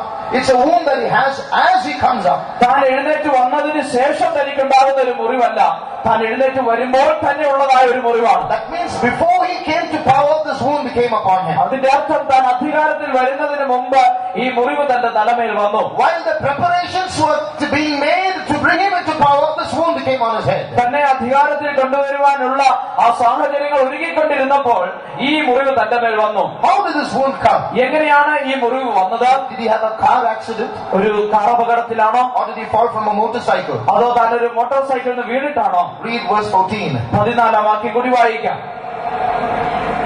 വലിയ അടയാളങ്ങൾ പ്രവർത്തിക്കുകയും മൃഗത്തിന് മുന്നിൽ പ്രവർത്തിപ്പാൻ തനിക്ക് ബലം കിട്ടിയ അടയാളങ്ങളെ കൊണ്ട് ഭൂവാസികളെ തെറ്റിക്കുകയും വാളാൽ മുറിവേറ്റിട്ടും ജീവിച്ച മൃഗത്തിന് പ്രതിമ ഉണ്ടാക്കുവാൻ ഭൂവാസികളോട് പറയുകയും ചെയ്യും. And deceiveth them that dwell on the earth by the means of those miracles which he had power to do in the sight of the beast, saying to them that dwell on the earth that they should make an image to the beast which had the wound by a sword and did live. So how did this wound come? എങ്ങനെയാണ് ഈ മുറിവുണ്ടായത്? It was a wound by a sword. അത് വാളാൽ ഉണ്ടായ ഒരു മുറിവാണ്. Who could possibly inflict a wound on the Antichrist sword? എതിർ ക്രിസ്തുവിന്റെ തലയിൽ വാളുകൊണ്ട് ഒരു മുറിവ് വരുത്തുവാൻ പ്രാപ്തിയുള്ളത് ആർക്കാണ്? Because when he comes into power, he's not going to allow any enemies. All are going to come under him. താൻ അധികാരത്തിൽ വരുമ്പോൾ ഒരു ശത്രുവിനെയും താൻ അനുവദിക്കുകയില്ല, എല്ലാവരും തന്റെ കീഴിൽ വരേണ്ടതാകുന്നു. So who could possibly be his enemy just before he came into power to inflict a wound on his head? താൻ അധികാരത്തിൽ വരുന്നതിന് മുമ്പ് തന്റെ ശത്രുവായിരുന്നിട്ട് തന്റെ തലയിൽ മുറിവുണ്ടാക്കുവാൻ തക്കവണ്ണം പ്രാപ്തിയുള്ളത് ആരാണ്? You know the answer. നിങ്ങൾക്ക് അതിന് ഉത്തരവും അറിയാം. I told you there's a day of vengeance coming.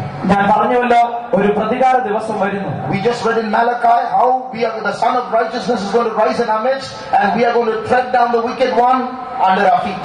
Malachi പ്രവചനത്തിൽ വായിച്ചപ്പോൾ നീതി സൂര്യൻ നമുക്ക് വേണ്ടി ഉദിക്കുന്നതും ദുഷ്ടന്മാരെ കാൽക്കീഴാക്കി മെതിച്ചു കളയുന്നതിനെ കുറിച്ച് നാം കണ്ടു. Tomorrow you're going to see how all this is really going to happen. നാളെ ഇതെല്ലാം വാസ്തവത്തിൽ എപ്രകാരമാണ് സംഭവിക്കുന്നത് എന്ന് നിങ്ങൾക്ക് കാണാം. Today we are seeing a lot of verses. Tomorrow we are going to see a lot of historical incidents of yesterday and of today. ഇന്ന് നിങ്ങൾ പല വാക്യങ്ങൾ കാണുകയാണ്. നാളെ ചരിത്രപരമായ പല സംഭവങ്ങൾ കഴിഞ്ഞ നാളുകളിലും ഇപ്പോഴും നടക്കുന്ന പല കാര്യങ്ങൾ കാണാം. What you're going to listen tomorrow is very scary and it should wake us up for battle. നാം നാളെ കേൾക്കുവാൻ പോകുന്നത് ഭയപ്പെടുത്തുന്നതാണ്. അത് നമ്മെ യുദ്ധത്തിന് വേണ്ടി നമ്മെ എഴുന്നേൽപ്പിക്കണം. So if you want to bring some new friends along, you can bring them to listen to what's going to happen these days.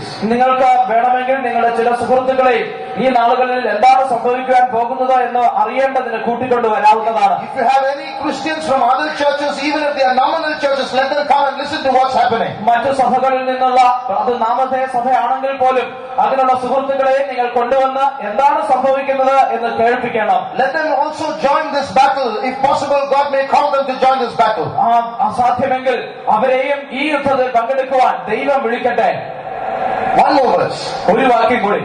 Ephesians chapter 6 verses 12 and 13. എഫേസ്യ ലേഖനം 6-ാം അധ്യായത്തിന്റെ 12-13 വാക്യങ്ങൾ. നമുക്ക് പോരാട്ടം ഉള്ളത് ജഡരക്തങ്ങളോടല്ല, വാഴ്ചകളോടും അധികാരങ്ങളോടും ഈ അന്ധകാരത്തിന്റെ ലോകാധിപതികളോടും സ്വർലോകങ്ങളിലെ ദുഷ്ടാത്മ സേനയോടും അത്രേ. അതുകൊണ്ട് നിങ്ങൾ ദുർദിവസത്തിൽ എതിർപ്പാനും സകലവും സമാപിച്ചിട്ട് ഉറച്ചു നിൽപ്പാനും കഴിയേണ്ടതിന് ദൈവത്തിന്റെ സർവായുധവർഗം എടുത്തുകൊള്ളുന്നു. For we wrestle not against the flesh and blood, but against principalities, against powers, against the rulers of the darkness of this world, against spiritual wickedness in high places. Wherefore take unto you the whole armor of God, that ye may be able to withstand in the evil day, and having done all to stand. In this verse is a word which says that there's a period of battle coming. ഈ വാക്യത്തിൽ വായിക്കുമ്പോൾ ഒരു യുദ്ധത്തിന്റെ നാളുകൾ വരുന്നു എന്ന് അവിടെ എഴുതിയിട്ടുണ്ട്. What is that verse? What word? ഏതാണ് ആ വാക്ക്? Anyone? ആരെങ്കിലും പറയാം? Evil day. ദുർദിവസം. So there's an evil day coming. ഒരു ദുർദിവസം വരുന്നുണ്ട്. So because that evil day is coming, the writer is advising us, put on the whole armor of God. You put on the whole armor of God, not to go to school or to work, to fight. ഇവിടെ ഒരു ദുർദിവസം വരുന്നത് കൊണ്ട് ദൈവത്തിന്റെ സർവായുധവർഗം ധരിച്ചുകൊള്ളുവിൻ എന്ന് എഴുത്തുകാരൻ നമ്മെ ഉണർത്തുകയാണ്. അത് ധരിച്ച് സ്കൂളിൽ പോകേണ്ടതിനല്ല, അത് ധരിച്ച് യുദ്ധത്തിന് ഒരുങ്ങേണ്ടതിനായി. So there's a day coming called the evil day when children of God have to put on the whole armor of God and fight. ദൈവത്തിന്റെ സർവായുധവർഗം ധരിച്ചുകൊണ്ട് ദൈവമക്കൾ യുദ്ധം ചെയ്യേണ്ടതാകുന്ന ഒരു ദുർദിവസം വരുന്നു. Now when you look at the history of Israel, നാം Israel ജനത്തിന്റെ ചരിത്രം പരിശോധിക്കുമ്പോൾ in the beginning these Israelites, when they were just a few people, they were shepherds by trade. ആദ്യം അവർ വളരെ ചുരുക്കം പേരായിരുന്നു. അവരുടെ തൊഴില് ആടുമേയ്ക്കുന്നതായിരുന്നു. But when they started moving on out of Egypt towards Canaan, എന്നാൽ അവർ മിസ്രൈമിൽ നിന്ന് കനാൻ ദേശത്തേക്ക് പുറപ്പെട്ടു പോകുമ്പോൾ they had no prior training about using swords. Suddenly they had to fight battles. അവർക്ക് വാൾ ഉപയോഗിക്കേണ്ടതിന് അതിനു മുമ്പ് പരിശീലനമൊന്നും ലഭിച്ചിരുന്നില്ല. പെട്ടെന്നാണ് അവർക്ക് യുദ്ധം ചെയ്യേണ്ടതായി വരുന്നത്. But these shepherds who were never acquainted with fighting, they only knew how to graze sheep and cattle, now suddenly had to hold swords and they won their battles. ഒരിക്കലും യുദ്ധം ചെയ്ത് പരിശീലനമില്ലാത്ത ആടുകളെ മേയിച്ച് മാത്രം പരിശീലനമുള്ള ഇടയന്മാർ ഒരു ദിവസം പെട്ടെന്ന് വാളെടുത്ത് യുദ്ധം ചെയ്യേണ്ടതായി വരുന്നു. After they entered into Canaan, അവർ കനാനിൽ പ്രവേശിച്ചതിന് ശേഷം, and that Canaan is today called Israel. ആ കനാനാണ് ഇന്ന് ഇസ്രായേൽ എന്നറിയപ്പെടുന്നത്. In the map, ancient map of Israel, ഇസ്രായേലിന്റെ പഴയ മാപ്പ് നാം ഭൂപടം പരിശോധിക്കുമ്പോൾ you will see that all their Bible enemies of the ancient days were all neighbors of Israel. ഇസ്രായേലിന്റെ അവരുടെ യുദ്ധത്തിൽ അവർക്കുള്ള എതിരാളികളെല്ലാം അവരുടെ അയൽക്കാരായിരുന്നു എന്ന് നമുക്ക് കാണുവാൻ കഴിയുന്നു. Behind me is a map of the ancient Israel. എന്റെ പുറകിൽ പഴയ ഇസ്രായേലിന്റെ ഒരു ഭൂപടമുണ്ട്. Below Israel you see Edom. ഇസ്രായേലിന്റെ അടിയിൽ ഏദോമിനെ കാണുന്നു. And a little above you see Moab. അതിന് മുകളിൽ മോവാബിനെ കാണുന്നു. And a little above you see Ammon. അതിന് അല്പം മുകളിൽ അമ്മോന്യരെ കാണുന്നു. And near the sea you see the Philistines. ആ കടലിന്റെ അരികിൽ ഫിലിസ്തീനെ കാണുവാൻ കഴിയുന്നു. So like this you see they were all surrounded by enemies who fought against them very frequently. ഇപ്രകാരം അവർക്കെതിരെ എപ്പോഴും യുദ്ധം ചെയ്തിരുന്ന ശത്രുക്കളാണ് അവർ ചുറ്റി വളയപ്പെട്ടിരുന്നു എന്ന് കാണുവാൻ കഴിയുന്നു. In fact, there is no other nation in the world like the nation of Israel that has faced so many battles as Israel has. വാസ്തവത്തിൽ ഈ ലോകത്തിൽ ഇസ്രായേലിനെ പോലെ യുദ്ധം നേരിട്ടതായ മറ്റൊരു രാജ്യവുമില്ല. So many battles Israel has faced. Israel അനേക യുദ്ധങ്ങൾ നേരിട്ടു. Now, but you see, after fighting these battles, ഈ യുദ്ധങ്ങൾ ചെയ്തതിന് ശേഷം Israel has become is not out of the map. Israel ആ ഭൂപടത്തിൽ നിന്ന് പുറത്താകുന്നില്ല. So many wars, but it has not ceased to exist. അനേക യുദ്ധങ്ങൾ നേരിട്ടെങ്കിലും അവര് ഭൂതലത്തിൽ നിന്ന് ഛേദിക്കപ്പെടുന്നില്ല. Even today, they are a big power. They have become a big threat to the whole world. ഇന്നും അവരൊരു വലിയ ശക്തിയാണ്.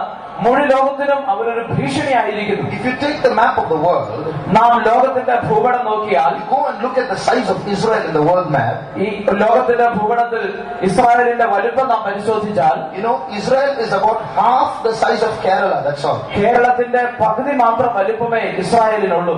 But there are people in the world who don't know about India, but there's no one in the world who does not know Israel. ഇന്ത്യയെ കുറിച്ച് കേട്ടിട്ടില്ലാത്ത മനുഷ്യൻ ലോകത്തിൽ കണ്ടേക്കാം. എന്നാൽ ഇസ്രായേലിനെ കുറിച്ച് കേട്ടിട്ടില്ലാത്ത ഒരു മനുഷ്യനും ലോകത്തിൽ കാണുകയില്ല. Today, if a third world war begins, Israel is one of the major causes. ഇന്ന് ഒരു മൂന്നാം ലോക മഹായുദ്ധം ആരംഭിക്കുന്നെങ്കിൽ ഇസ്രായേൽ ആയിരിക്കും അതിന് പ്രധാനപ്പെട്ട ഒരു കാരണം. In the first world war, Israel was an important country. ഒന്നാമത്തെ ലോക മഹായുദ്ധത്തിൽ ഇസ്രായേൽ ഒരു പ്രധാന രാജ്യമായിരുന്നു. In the second world war, Israel was there again as an important country. രണ്ടാമത്തെ ലോക മഹായുദ്ധത്തിലും ഇസ്രായേൽ ഒരു പ്രധാന രാജ്യമായി ഉണ്ടായിരുന്നു. Why is it that such a small, insignificant country about half the size of Kerala has become so important in world events?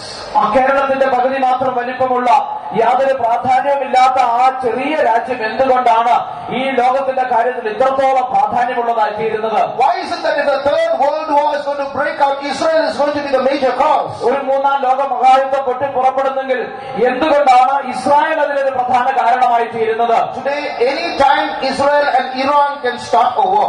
ഇന്ന് ഏത് നിമിഷവും ഇസ്രായേലും ഇറാനും തമ്മിലൊരു യുദ്ധം തുടങ്ങിയേക്കാം. And once Israel and Iran start, the whole world will join either of them.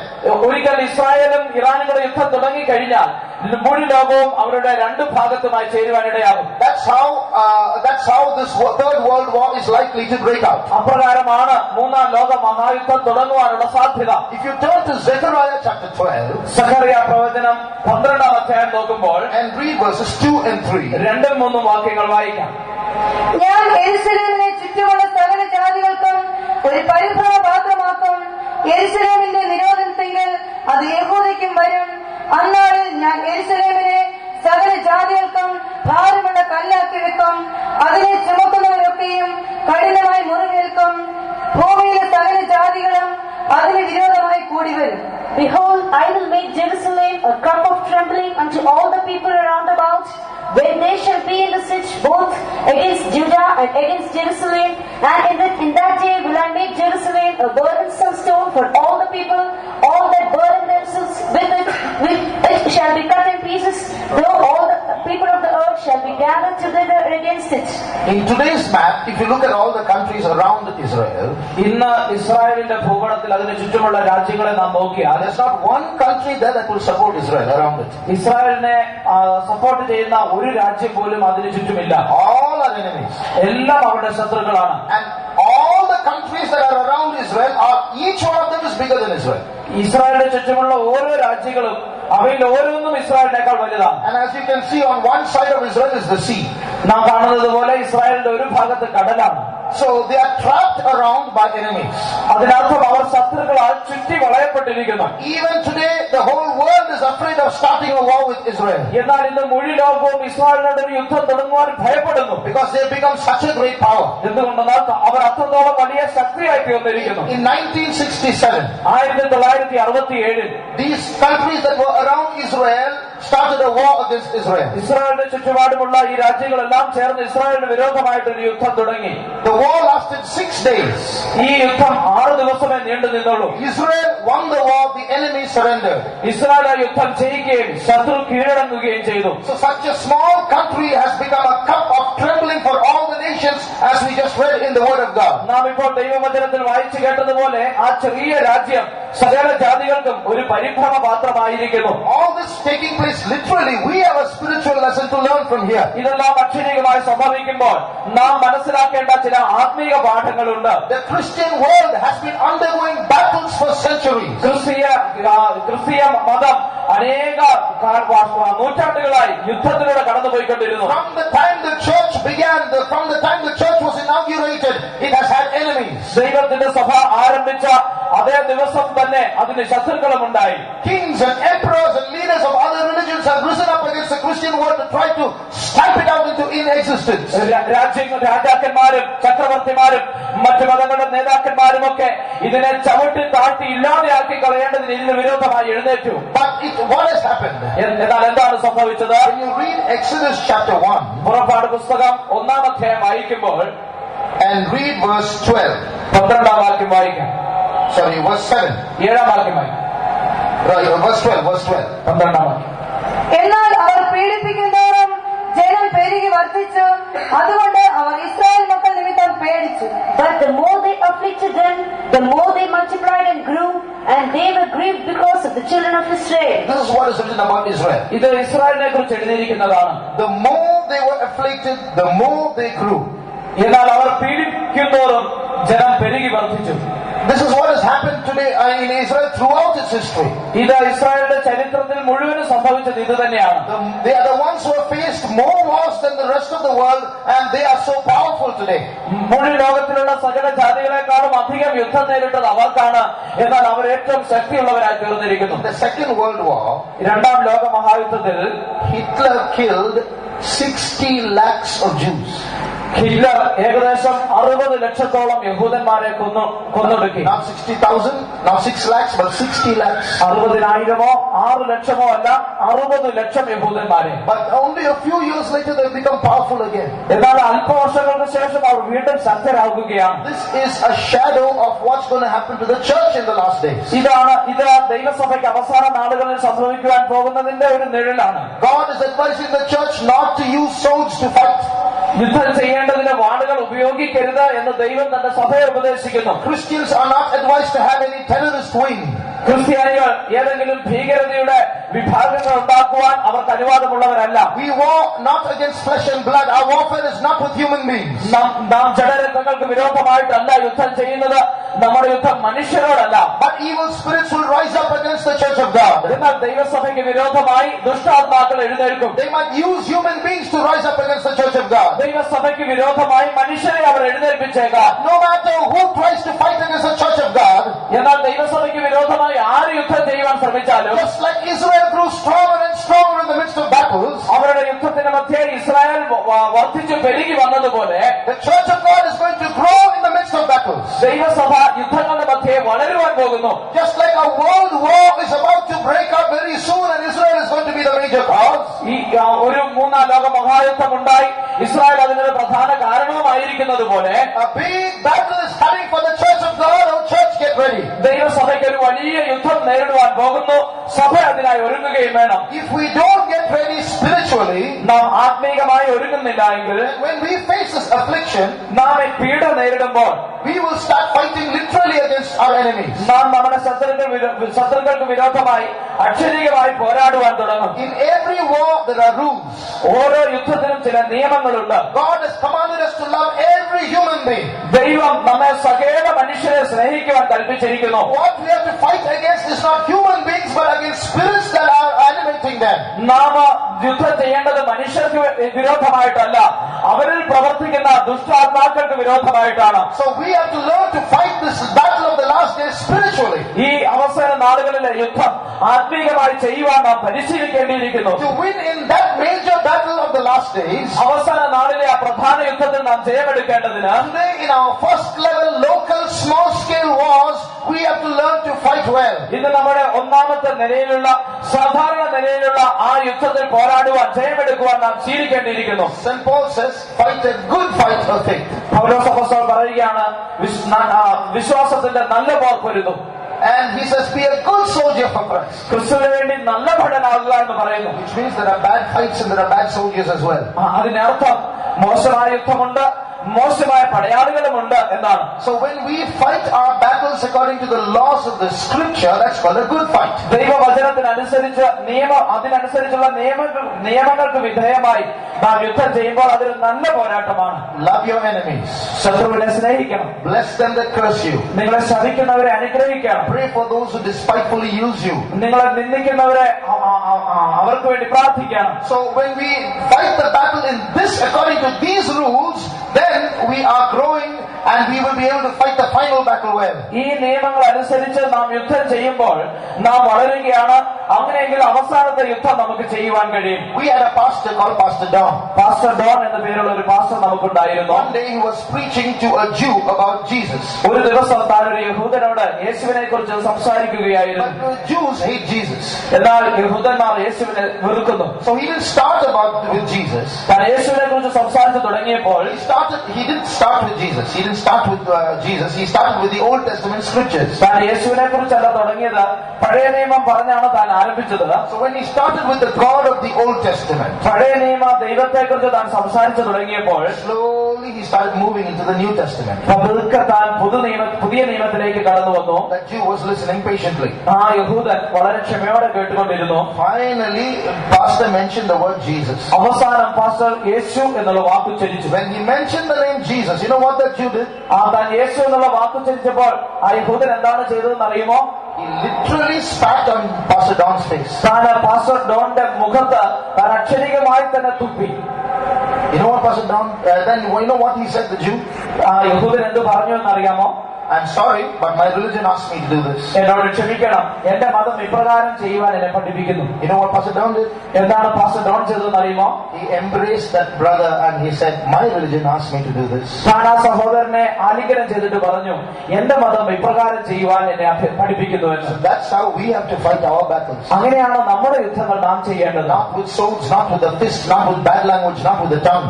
നാം വാളുകൾ കൊണ്ടോ മുഷ്ടികൾ കൊണ്ടോ ചീത്ത വാക്കുകൾ കൊണ്ടോ നാക്കുകൊണ്ടോ ഒന്നും അല്ല യുദ്ധം ചെയ്യേണ്ടത്. So in the battles that we face every day, we have to learn to fight like this. നാം നേരിടുന്ന ഓരോ യുദ്ധത്തിലും ഇങ്ങനെയുള്ള യുദ്ധം ചെയ്യുവാൻ നാം പഠിക്കേണ്ടിയിരിക്കുന്നു. We are all going through small scale wars right now. നിങ്ങളെല്ലാവരും ഇപ്പോഴും ചെറിയ വിധത്തിലുള്ള യുദ്ധങ്ങളിലൂടെ കടന്നു പോകുകയാണ്.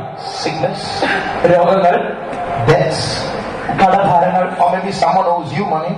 ഒരുപക്ഷെ ചിലർ നിങ്ങൾക്ക് പണം തരുവാനുണ്ടായിരിക്കാം. Maybe someone has done witchcraft against you. ചിലർ നിങ്ങൾക്കെതിരെ മന്ത്രവാദം ചെയ്തിട്ടുണ്ടായിരിക്കാം. Maybe you're suffering from loneliness. നിങ്ങൾ ഏകാന്തതയാൽ ചിലപ്പോൾ കഷ്ടപ്പെടുന്നുണ്ടായിരിക്കാം. Or maybe you're going through some poverty in your life. നിങ്ങളുടെ ജീവിതത്തിൽ ദാരിദ്ര്യത്തിലൂടെ കടന്നു പോകുന്നുണ്ടായിരിക്കാം. Maybe there's some quarrels between husband and wife in the house. ഭവനത്തിൽ ഭാര്യയും ഭർത്താവും തമ്മിൽ ചില പോരാട്ടങ്ങൾ ഉണ്ടായിരിക്കാം. Or it might be a struggle between you and your neighbor. ഒരുപക്ഷെ നിങ്ങളും നിങ്ങളുടെ അയൽക്കാരനുമായിട്ടുള്ള ഒരു വഴക്കായിരിക്കാം. Or maybe some struggle with some sins in your life. ഒരുപക്ഷെ ചില നിങ്ങളുടെ ജീവിതത്തിലുള്ള ചില പാപങ്ങളുമായിട്ടുള്ള ഒരു പോരാട്ടമായിരിക്കാം. Maybe you have some jealous colleagues in your workplace. ഒരുപക്ഷെ നിങ്ങളുടെ ജോലി സ്ഥലത്ത് നിങ്ങളോട് അസൂയുള്ള ചില സഹപ്രവർത്തകർ കണ്ടേക്കാം. Maybe there's some problem within your family about division of property. ഒരുപക്ഷെ നിങ്ങളുടെ കുടുംബത്തിൽ സ്വത്ത് വിഭാഗിക്കുന്നതിനെ കുറിച്ചുള്ള ചില ഭിന്നതകൾ കാണപ്പെട്ടേക്കാം. Maybe you don't have wisdom to study well. ഒരുപക്ഷെ നിങ്ങൾക്ക് പഠിക്കുവാൻ ആവശ്യമായ ജ്ഞാനം കാണുകയില്ല. Whatever it is, these are all small scale battles that we are going through. എന്തുമായിക്കൊള്ളട്ടെ, ഇതെല്ലാം നാം കടന്നു പോകുന്ന ചെറിയ സാധാരണ നിലയിലുള്ള യുദ്ധങ്ങളാണ്. Every human being goes through these battles all the time. ഓരോ മനുഷ്യനും ഇപ്രകാരമുള്ള യുദ്ധത്തിലൂടെ എല്ലായ്പ്പോഴും കടന്നുപോയിക്കൊണ്ടിരിക്കുന്നു. If you are not going through a battle now, നിങ്ങൾ ഇപ്പോൾ ഒരു യുദ്ധത്തിൽ കൂടി കടന്നു പോകുന്നില്ല എങ്കിൽ only a break time between two battles, that's all. ഇത് രണ്ട് യുദ്ധങ്ങൾക്ക് മധ്യേയുള്ള ഒരു ഇടവേള മാത്രമാണ്. Every human being has to face battles every now and then.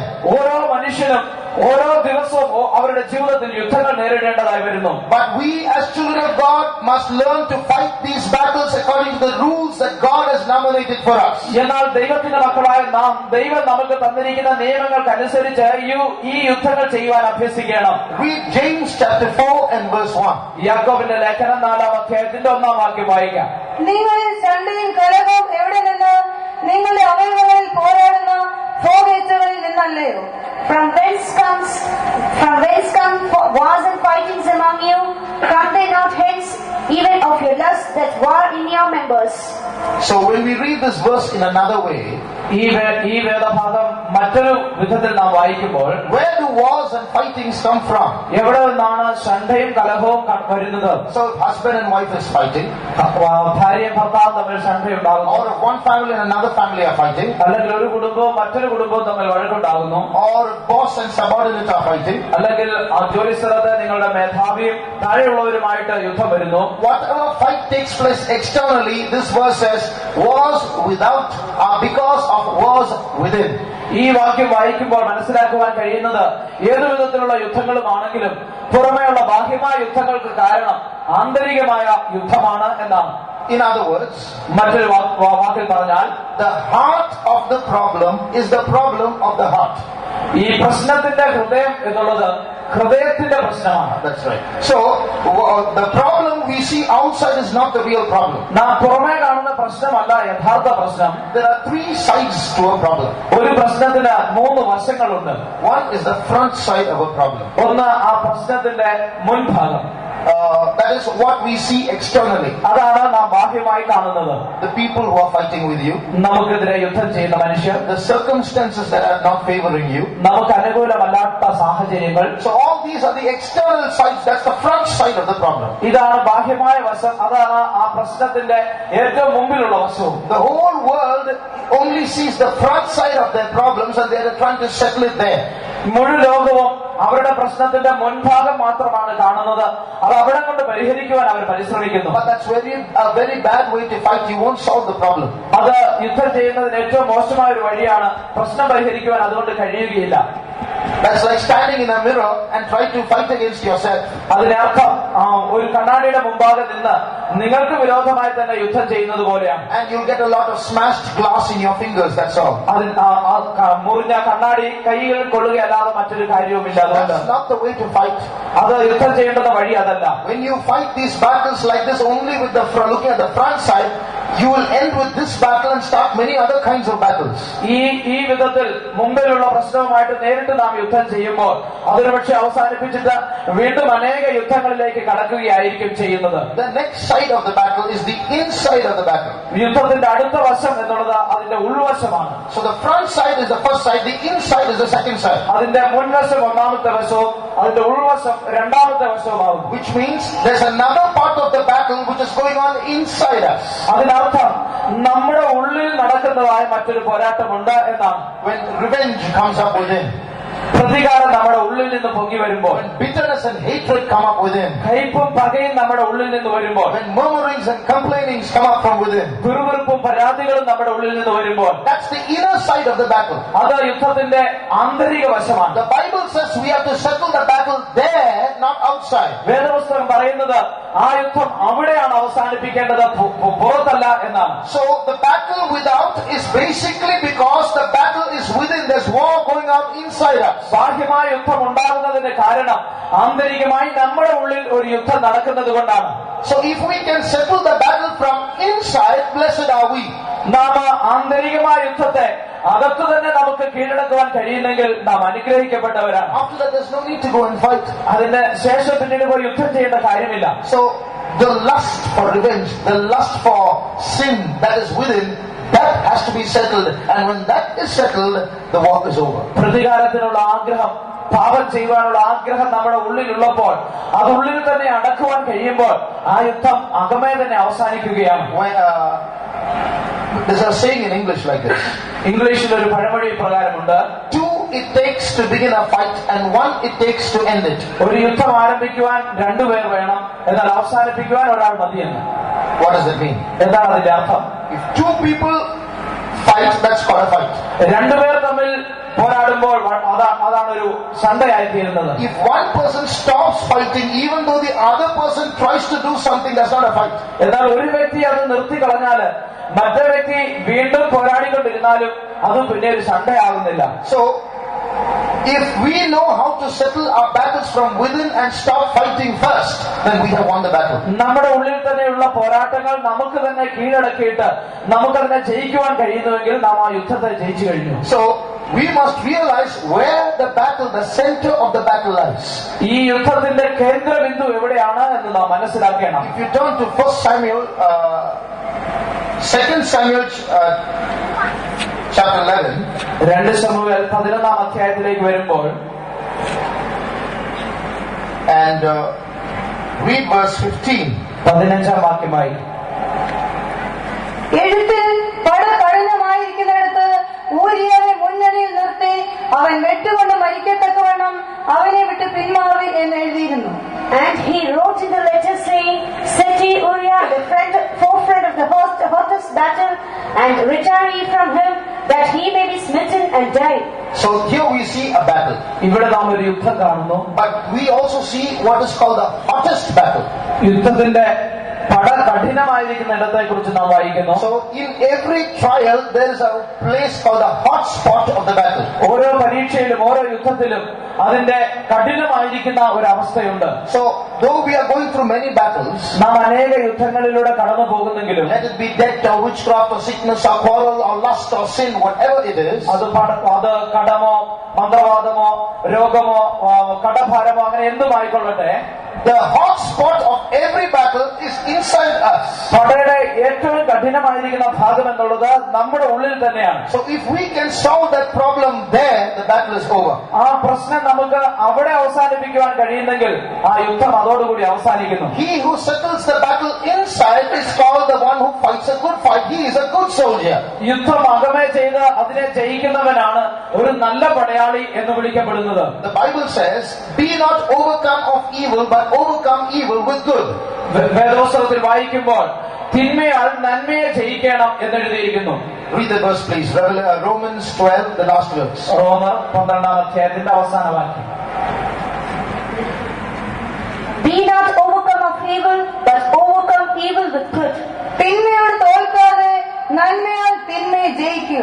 So in English it says, don't get overcome by evil, but overcome evil with good. തിന്മയോട് തോൽക്കാതെ നന്മയാൽ തിന്മയെ ജയിക്കുക എന്ന് എഴുതിയിരിക്കുന്നു. So be not overcome. Don't allow evil to overcome you. You overcome evil with good. തിന്മ നിങ്ങളെ ജയിക്കുവാൻ അനുവദിക്കരുത്. നിങ്ങൾ തിന്മയെ നന്മ കൊണ്ട് ജയിക്കുക. What does that mean? എന്താണ് അതിന്റെ അർത്ഥം? There are two ways of fighting evil. തിന്മയോട് പോരാടുന്നതിന് രണ്ട് വഴികളുണ്ട്. One, you can fight evil with evil. ഒന്ന്, തിന്മയോട് തിന്മ കൊണ്ട് തന്നെ പോരാടാം. The other, you can fight evil with good. മറ്റേ വഴി തിന്മയെ നന്മ കൊണ്ട് നേരിടാം. How do you fight evil with evil? എങ്ങനെയാണ് തിന്മയെ തിന്മ കൊണ്ട് നേരിടുന്നത്? You love me, I will love you. You shout at me, I will shout at you. നീ എന്നെ സ്നേഹിച്ചാൽ ഞാൻ നിന്നെ സ്നേഹിക്കും. നീ എന്നോട് ശബ്ദമിട്ടാൽ ഞാനും തിരിച്ച് ശബ്ദമിടും. You shout a bad word, I will also shout a bad word. You shout a bad word at me, I will shout a നീ bad എന്നെ word. ഒരു ചീത്തവാക്ക് പറഞ്ഞാൽ ഞാനും ഒരു ചീത്തവാക്ക് തിരികെ പറയും. That's called overcoming evil with evil. അതാണ് തിന്മയെ തിന്മ കൊണ്ട് ജയിക്കുക എന്ന് പറയുന്നത്. Or if the person doesn't stop shouting, you can scream from the top of your voice. For one bad word, you can shout 10 bad words and make him shut his mouth. മറ്റു മനുഷ്യർ അവർ മോശമായ വാക്കുകൾ പറയുമ്പോൾ അത് നിർത്തുന്നില്ല എങ്കിൽ നിങ്ങൾക്ക് അതിനും ഉച്ചത്തിൽ 10 വാക്കുകൾ പറഞ്ഞുകൊണ്ട് അവരെ നിർത്തുവാൻ കഴിയുമോ? Maybe he will stop fighting with you. ഒരു പക്ഷേ താൻ നിങ്ങളോട് പോരാടുന്നത് നിർത്തിയേക്കാം. Maybe you have overcome one evil. നിങ്ങൾ ഒരു തിന്മയെ ജയിച്ചിരിക്കാം. The evil of fighting has stopped.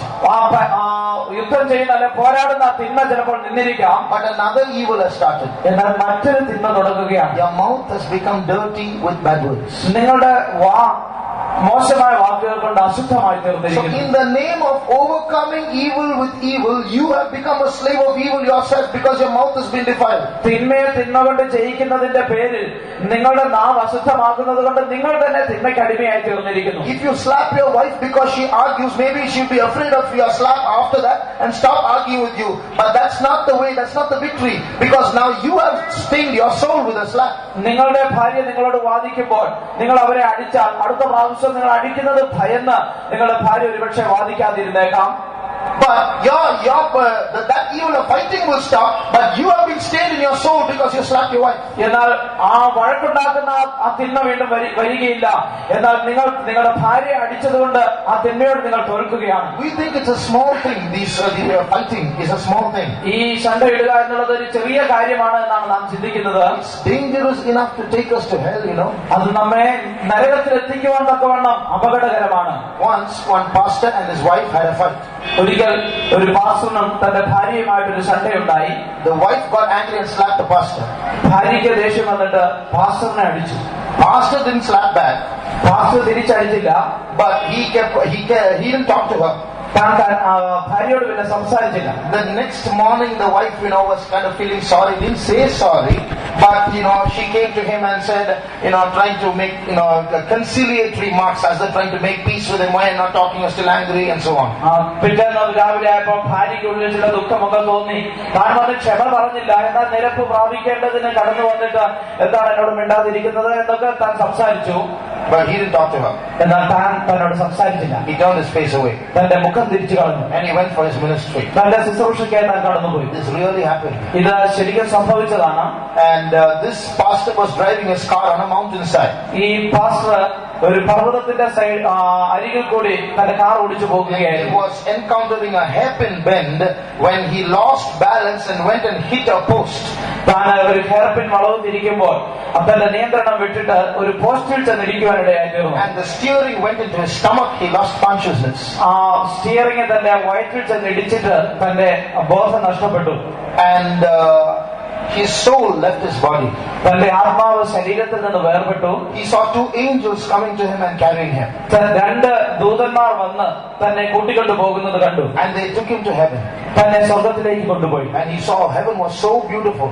സ്വർഗം വളരെ മനോഹരമായിരിക്കുന്നത് താൻ കണ്ടു. He saw angels and saints of God singing there and worshiping God. ദൂതന്മാരും വിശുദ്ധന്മാരും ദൈവത്തെ പാടി ആരാധിക്കുന്നത് താൻ കണ്ടു. And he saw houses and mansions and gardens there. അവിടെ ഭവനങ്ങളും വീടുകളും പൂന്തോട്ടങ്ങളും ഒക്കെ താൻ കണ്ടു. He said every now and then each house was changing shape and was becoming new. ഓരോ നിമിഷവും ഓരോ ഭവനങ്ങളും അതിന്റെ രൂപം മാറ്റി അത് പുതുതായിക്കൊണ്ടിരിക്കുന്നതായി താൻ കണ്ടു. And the flowers in heaven were singing, songs were coming out as though they were speakers. ആ പൂക്കള് അത് ഒരു സ്പീക്കർ പോലെ അതിൽ നിന്ന് പാട്ട് പുറപ്പെട്ടുകൊണ്ടിരുന്നു. So nice it was. വളരെ മനോഹരമായിരുന്നു. Then the angels told this man, ഈ ദൂതന്മാർ ഈ മനുഷ്യനോട് ഇപ്രകാരം പറഞ്ഞു, come, we'll show you hell also. നരകവും ഞങ്ങൾ നിന്നെ കാണിച്ചു തരാം. So one of the angels flapped its wings upwards like this, and a shutter slid upwards. ഒരു ദൂതൻ തന്റെ ചിറക് മുകളിലേക്ക് വീശിയപ്പോൾ ഒരു ഷട്ടർ തുറക്കുന്നത് പോലെ ഒരു വാതിൽ തുറന്നു വന്നു. And as this man looked beyond, he saw orange flashes against the darkness there. താൻ അതിനപ്പുറത്തേക്ക് താൻ നോക്കിയപ്പോൾ ഓറഞ്ച് നിറത്തിലുള്ള തീ പോലെ അത് ഇരുട്ടിലിങ്ങനെ വീശുന്നത് താൻ കണ്ടു. When he went to the edge and looked down, he saw hell. താൻ അതിന്റെ അരികിൽ പോയി നോക്കിയപ്പോൾ താഴേക്ക് നോക്കിയപ്പോൾ നരകം കണ്ടു. Then the angels took him down there. ആ ദൂതന്മാർ തന്നെ താഴേക്ക് കൊണ്ടുപോയി. He saw hell was in different sections, different people in different sections in hell. നരകത്തിൽ മനുഷ്യർ പല വിഭാഗങ്ങളിലായി തിരിക്കപ്പെട്ടിരിക്കുന്നത് താൻ കണ്ടു. He was taken from portion to portion. ഓരോ ഭാഗങ്ങളിലേക്ക് തന്നെ കൊണ്ടുപോയി. And in one particular portion, he saw people scraping the ground constantly. താൻ ഒരു പ്രത്യേക ഭാഗത്ത് ചെന്നപ്പോൾ മനുഷ്യർ നിലത്ത് മാന്തുന്നത് താൻ കണ്ടു. So they were going on scratching the ground, and he was asking, why are they doing this? അവര് നിലത്ത് മാന്തിക്കൊണ്ടിരുന്നു. താൻ ചോദിച്ചു, എന്താണ് ഇവർ ഇപ്രകാരം ചെയ്യുന്നത്? This pastor was from Africa. His pastor's name is Reverend Daniel Ekechukwu. ഈ പാസ്റ്റർ ആഫ്രിക്കയിൽ നിന്നാണ്. തന്റെ പേര് റവറൻഡ് ഡാനിയൽ എക്കെച്ചുക്കു എന്നാണ്. So now he's now being shown hell now. ഇപ്പോൾ തന്നെ നരകം കാണിച്ചു കൊടുക്കുകയാണ്. So he asked the angels who were with him, why are they doing this? താൻ ദൂതന്മാരോട് ചോദിച്ചു, എന്തുകൊണ്ടാണ് ഇവർ ഇപ്രകാരം ചെയ്യുന്നത്?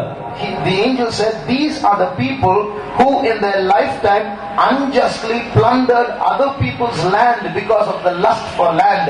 Now this is what they will do all their lifetime in hell throughout eternity. Because they love land, they will scratch land.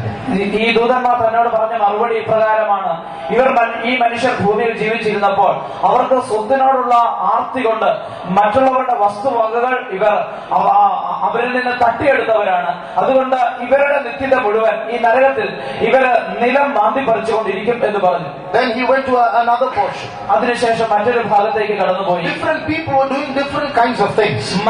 പല മനുഷ്യർ പല വിധത്തിലുള്ള കാര്യങ്ങളാണ് ചെയ്തുകൊണ്ടിരുന്നത്. Another group of people, മറ്റൊരു കൂട്ടം ജനം, they were tearing their own stomachs.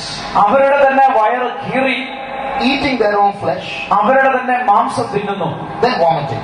അതിനുശേഷം അത് ഛർദ്ദിച്ചു കളയുന്നു. After that, that vomit would gather together and become their stomach once again. ആ ഛർദ്ദി അതൊന്നു ചേർന്ന് വീണ്ടും അവരുടെ വയറായി മാറുന്നു. Then again they would tear their stomach and eat it. അതിനുശേഷം വീണ്ടും വയർ അവർ കീറി അത് ഭക്ഷിക്കുന്നു. Who are these? ആരാണിവർ? These are people who used to eat human flesh. ഇത് മനുഷ്യ മാംസം തിന്നിരുന്ന മനുഷ്യരാണ്. They were involved in so much of magic and they had to kill human beings and sacrifice human beings, drink their blood and eat their flesh. ഇവർ പല വിധത്തിലുള്ള ദുർമന്ത്രവാദങ്ങൾ ചെയ്ത് മനുഷ്യനെ യാഗം കഴിച്ച് അവരുടെ രക്തം കുടിച്ചിരുന്നവരാണ്. So in their lifetime they will do this. അവരുടെ ആ നിത്യത മുഴുവൻ അവരത് ചെയ്തുകൊണ്ടിരിക്കും. Like this, one by one he was shown different places. അങ്ങനെ ഒന്നിന് പുറകെ ഒന്നൊന്നായി വിവിധ ഭാഗങ്ങൾ തന്നെ കാണിച്ചു കൊടുത്തു. Then the angel took him to a vacant spot in hell. അതിനുശേഷം തന്നെ നരകത്തിൽ ഒഴിഞ്ഞിരിക്കുന്ന ഒരു സ്ഥലത്തേക്ക് ദൂതന്മാർ കൊണ്ടുപോയി. You see that place? ആ സ്ഥലം കാണുന്നുവോ? Yes. കാണുന്നു. That's your place. അത് നിന്റെ സ്ഥലമാണ്. What? എന്ത്? I am Reverend Daniel Ekechukwu. ഞാൻ റെവറൻഡ് ഡാനിയൽ എക്കെച്ചുക്കു ആണ്. I'm a pastor and you're showing me hell. ഞാനൊരു പാസ്റ്ററാണ്, നിങ്ങൾ എന്നെ നരകം കാണിക്കുന്നു. Yes. Yesterday you fought with your wife, isn't it? അതെ, നിങ്ങൾ നിങ്ങളുടെ ഭാര്യയോട് ശണ്ടയിട്ടുവല്ലോ. But she slapped me. പക്ഷെ അവളാണ് എന്നെ അടിച്ചത്. Yes, she slapped you, but then you didn't forgive her, isn't it? അവളാണ് നിന്നെ അടിച്ചത്, പക്ഷെ നീ അവളോട് ക്ഷമിച്ചില്ലല്ലോ. He didn't know what to answer. He didn't know that there would be such a big punishment for this. തനിക്ക് എന്ത് ഉത്തരം പറയണമെന്ന് അറിയില്ലായിരുന്നു. ഈ ചെറിയ കാര്യത്തിന് ഇത്ര വലിയ ശിക്ഷയെന്ന് താൻ ഒരിക്കലും കരുതിയില്ല. This is going to be the punishment for such a small sin. We don't know, most of us, where are we going to be in eternity? ഒരു ചെറിയ പാപത്തിന് ഇത്ര വലിയ ശിക്ഷയാണെങ്കിൽ നമ്മൾ അനേകരും നിത്യതയിൽ എവിടെ പോയാണ് അവസാനിക്കുന്നത് നമുക്കറിയുകയില്ല. Suddenly a voice came from heaven. പെട്ടെന്ന് സ്വർഗത്തിൽ നിന്നൊരു ശബ്ദം കേട്ടു. Give this man one more chance. ഈ മനുഷ്യന് ഒരവസരം കൂടി നൽകുക. Let him go everywhere and tell others about this experience. താൻ മുഴു ലോകത്തിലും പോയി തന്റെ അനുഭവത്തെ കുറിച്ച് പറയട്ടെ. Then the angel told him, you have been given one more chance. അപ്പോൾ ആ ദൂതൻ തന്നോട് പറഞ്ഞു, നിനക്ക് ഒരു അവസരം കൂടി തന്നിരിക്കുന്നു. Go back to earth and tell everyone what you saw. ഭൂമിയിലേക്ക് മടങ്ങിപ്പോയി നീ കണ്ടത് എന്താണ് എന്ന് സകല മനുഷ്യരോട് പറയുക. When he woke up, താൻ ഉണർന്നെഴുന്നേറ്റപ്പോൾ it was 3 days since he died. താൻ മരിച്ചിട്ട് 3 ദിവസമായിരുന്നു. When he sat up, താൻ ഉണർന്ന് എഴുന്നേറ്റിരുന്നപ്പോൾ he didn't sit up in the car in which he met an accident. He sat up in a coffin.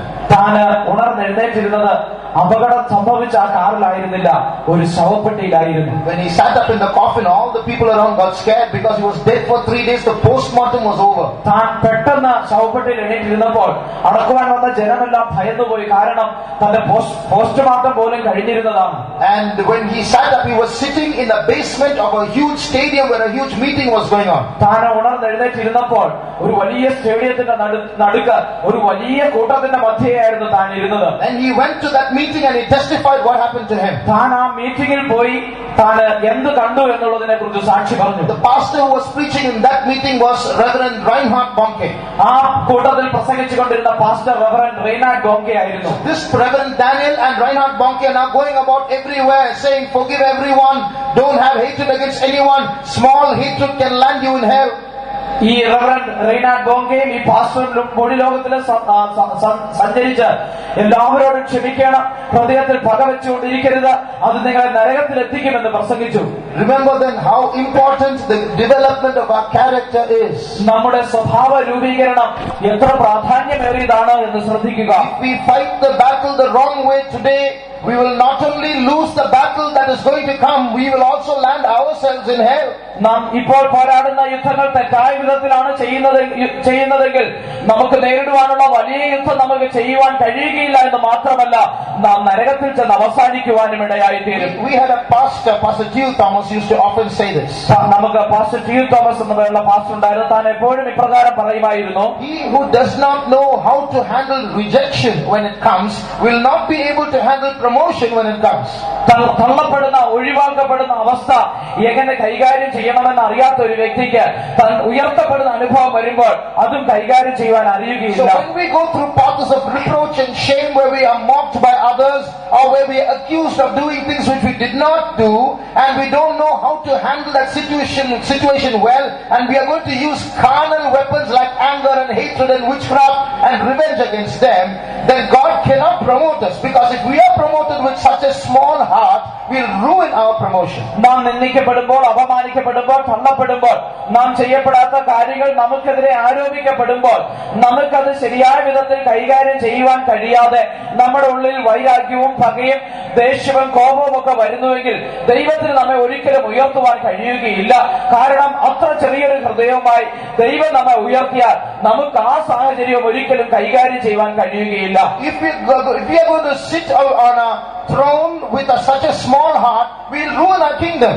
നാം സിംഹാസനത്തിൽ അത്ര ചെറിയൊരു ഹൃദയമായിട്ടിരിക്കുന്നുവെങ്കിൽ രാജ്യം മുഴുവൻ നാം നശിപ്പിക്കുവാനിടയായി തീരും. We know of so many kings in the Old Testament who were not mature in their heart, and they ruined the whole nation of Israel because of the smallness of their hearts. പഴയ നിയമകാലത്ത് നാം വായിക്കുമ്പോൾ ഹൃദയത്തിൽ പക്വതയില്ലാത്ത എത്രയോ രാജാക്കന്മാർ Israel ജനത്തെ ഭരിച്ച് അവരെ ആ രാജ്യത്തെ നശിപ്പിച്ചതായിട്ട് കാണുവാൻ കഴിയുന്നു. Another way of overcoming evil is overcoming evil with good. തിന്മയെ ജയിക്കുവാനുള്ള മറ്റൊരു വഴി തിന്മയെ നന്മ കൊണ്ട് ജയിക്കുക എന്നുള്ളതാണ്. How do we do that? എങ്ങനെ നമുക്കത് ചെയ്യുവാൻ കഴിയും? The same verse in Romans 12 gives it the answer. റോമർക്ക് എഴുതിയ ലേഖനത്തിൽ അതേ വാക്യത്തിൽ അതിന്റെ ഉത്തരം കാണുവാൻ കഴിയുന്നു. If your enemy hungers, feed him. നിങ്ങളുടെ ശത്രുവിന് വിശക്കുന്നുവെങ്കിൽ അവന് തിന്മാൻ കൊടുക്കാം. If he is thirsty, give him to drink. അവന് ദാഹിക്കുന്നുവെങ്കിൽ കുടിപ്പാൻ കൊടുക്കാം. By doing that, you will heap coals of fire on his head. അങ്ങനെ ചെയ്താൽ നീ അവന്റെ തലമേൽ തീക്കനൽ കുന്നിക്കും. Assume both of us are enemies. ഞങ്ങൾ രണ്ടുപേരും ശത്രുക്കളാണെന്ന് കരുതുക. So I'm always trying to find fault with this brother. എപ്പോഴും ഈ സഹോദരന്റെ കുറ്റം കാണുവാൻ ഞാൻ ശ്രമിക്കുകയാണ്. I'm waiting for a chance to pounce on him and accuse him. തന്നെ ഒരു കുറ്റം കണ്ടുപിടിച്ച് തന്നെ കുറ്റം ആരോപിക്കേണ്ടതിന് ഞാൻ അവസരം There നോക്കിയിരിക്കുന്നു. are two ways in which this brother can react against me. ഈ സഹോദരന് രണ്ടു വിധത്തിൽ എനിക്കെതിരെ പ്രതികരിക്കാം. He can send his fist into my mouth and break my teeth. തനിക്ക് തന്റെ മുഷ്ടി ചുരുട്ടി എന്റെ വായ്ക്ക് ഇടി തന്ന് എന്റെ പല്ല് കളയാം. But you know what I will do? ഞാൻ എന്ത് ചെയ്യുമെന്നറിയുമോ? അപ്പോൾ Either I will never talk to him after that the rest of my life, ഒന്നെങ്കിൽ എന്റെ ജീവിതകാലം മുഴുവൻ അതിനുശേഷം തന്നോട് സംസാരിക്കുകയില്ല, or I'll hire some gundas to go and get rid of him. അല്ലെങ്കിൽ ഏതെങ്കിലും ചില ഗുണ്ടകളെ വിളിച്ച് തന്നെ ഒഴിവാക്കുവാൻ നോക്കും. So that war is not going to end. ആ യുദ്ധം അവിടെ അവസാനിക്കുവാൻ പോകുന്നില്ല. There's another way he can settle the battle. എന്നാൽ ഈ യുദ്ധം അവസാനിപ്പിക്കാൻ തനിക്ക് മറ്റൊരു വഴിയുണ്ട്. After I accuse him, ഞാൻ തന്നെ കുറ്റം ആരോപിച്ചതിന് ശേഷം he can go to the bakery and buy some cake and give it to me. താൻ ബേക്കറിയിൽ പോയി ചില കേക്കൊക്കെ വാങ്ങി വേണമെങ്കിൽ എനിക്ക് കൊണ്ടുതരാം. Brother, this is for you. സഹോദര, ഇത് നിങ്ങൾക്കാണ്. Now this is not to be done artificially. ഇത് പുറമെ വ്യാജമായിട്ട് ചെയ്യുവാനുള്ളതല്ല. It should be done as part of real love. അത് യഥാർത്ഥ സ്നേഹത്താൽ നിറഞ്ഞു വേണം അത് ചെയ്യുവാൻ. When he does that, താൻ അത് അപ്രകാരം ചെയ്യുമ്പോൾ you know what will happen? എന്ത് സംഭവിക്കുന്ന അറിയുമോ? I will feel so ashamed. എനിക്ക് വളരെ ലജ്ജ തോന്നുവാനിടയാകും. I feel so, why did I go and scold this brother? ഞാൻ എന്തിനു പോയി ഈ സഹോദരനെ ശാസിച്ചു? You know, once they caught a thief. ഒരിക്കൽ ചിലർ ഒരു കള്ളനെ പിടിച്ചു. He had stolen 25 pairs of slippers from a meeting. താൻ ഒരു കൂട്ടത്തിൽ നിന്ന് 25 ജോഡി ചെരുപ്പ് താൻ മോഷ്ടിച്ചു. So some people caught him. ചിലർ തന്നെ പിടിച്ചു. The pastor said, പാസ്റ്റർ പറഞ്ഞു, give him food to eat and let him go. തനിക്ക് ഭക്ഷണം കൊടുക്കുക, അവൻ ഭക്ഷിച്ചിട്ട് പോകട്ടെ. So they called him, made him sit in the dining hall and gave him lots of food to eat and said, you can go now. അവനെ വിളിച്ച് ഭക്ഷണശാലയിൽ കൊണ്ടുവന്ന് ധാരാളം ആഹാരം കൊടുത്ത് താൻ ഭക്ഷിച്ചിട്ട് പോയി. Now you just think, will that man come again and steal? നിങ്ങൾ ചിന്തിക്കുക, വീണ്ടും ആ മനുഷ്യൻ ഒരിക്കൽ കൂടി വന്ന് മോഷ്ടിക്കുമോ?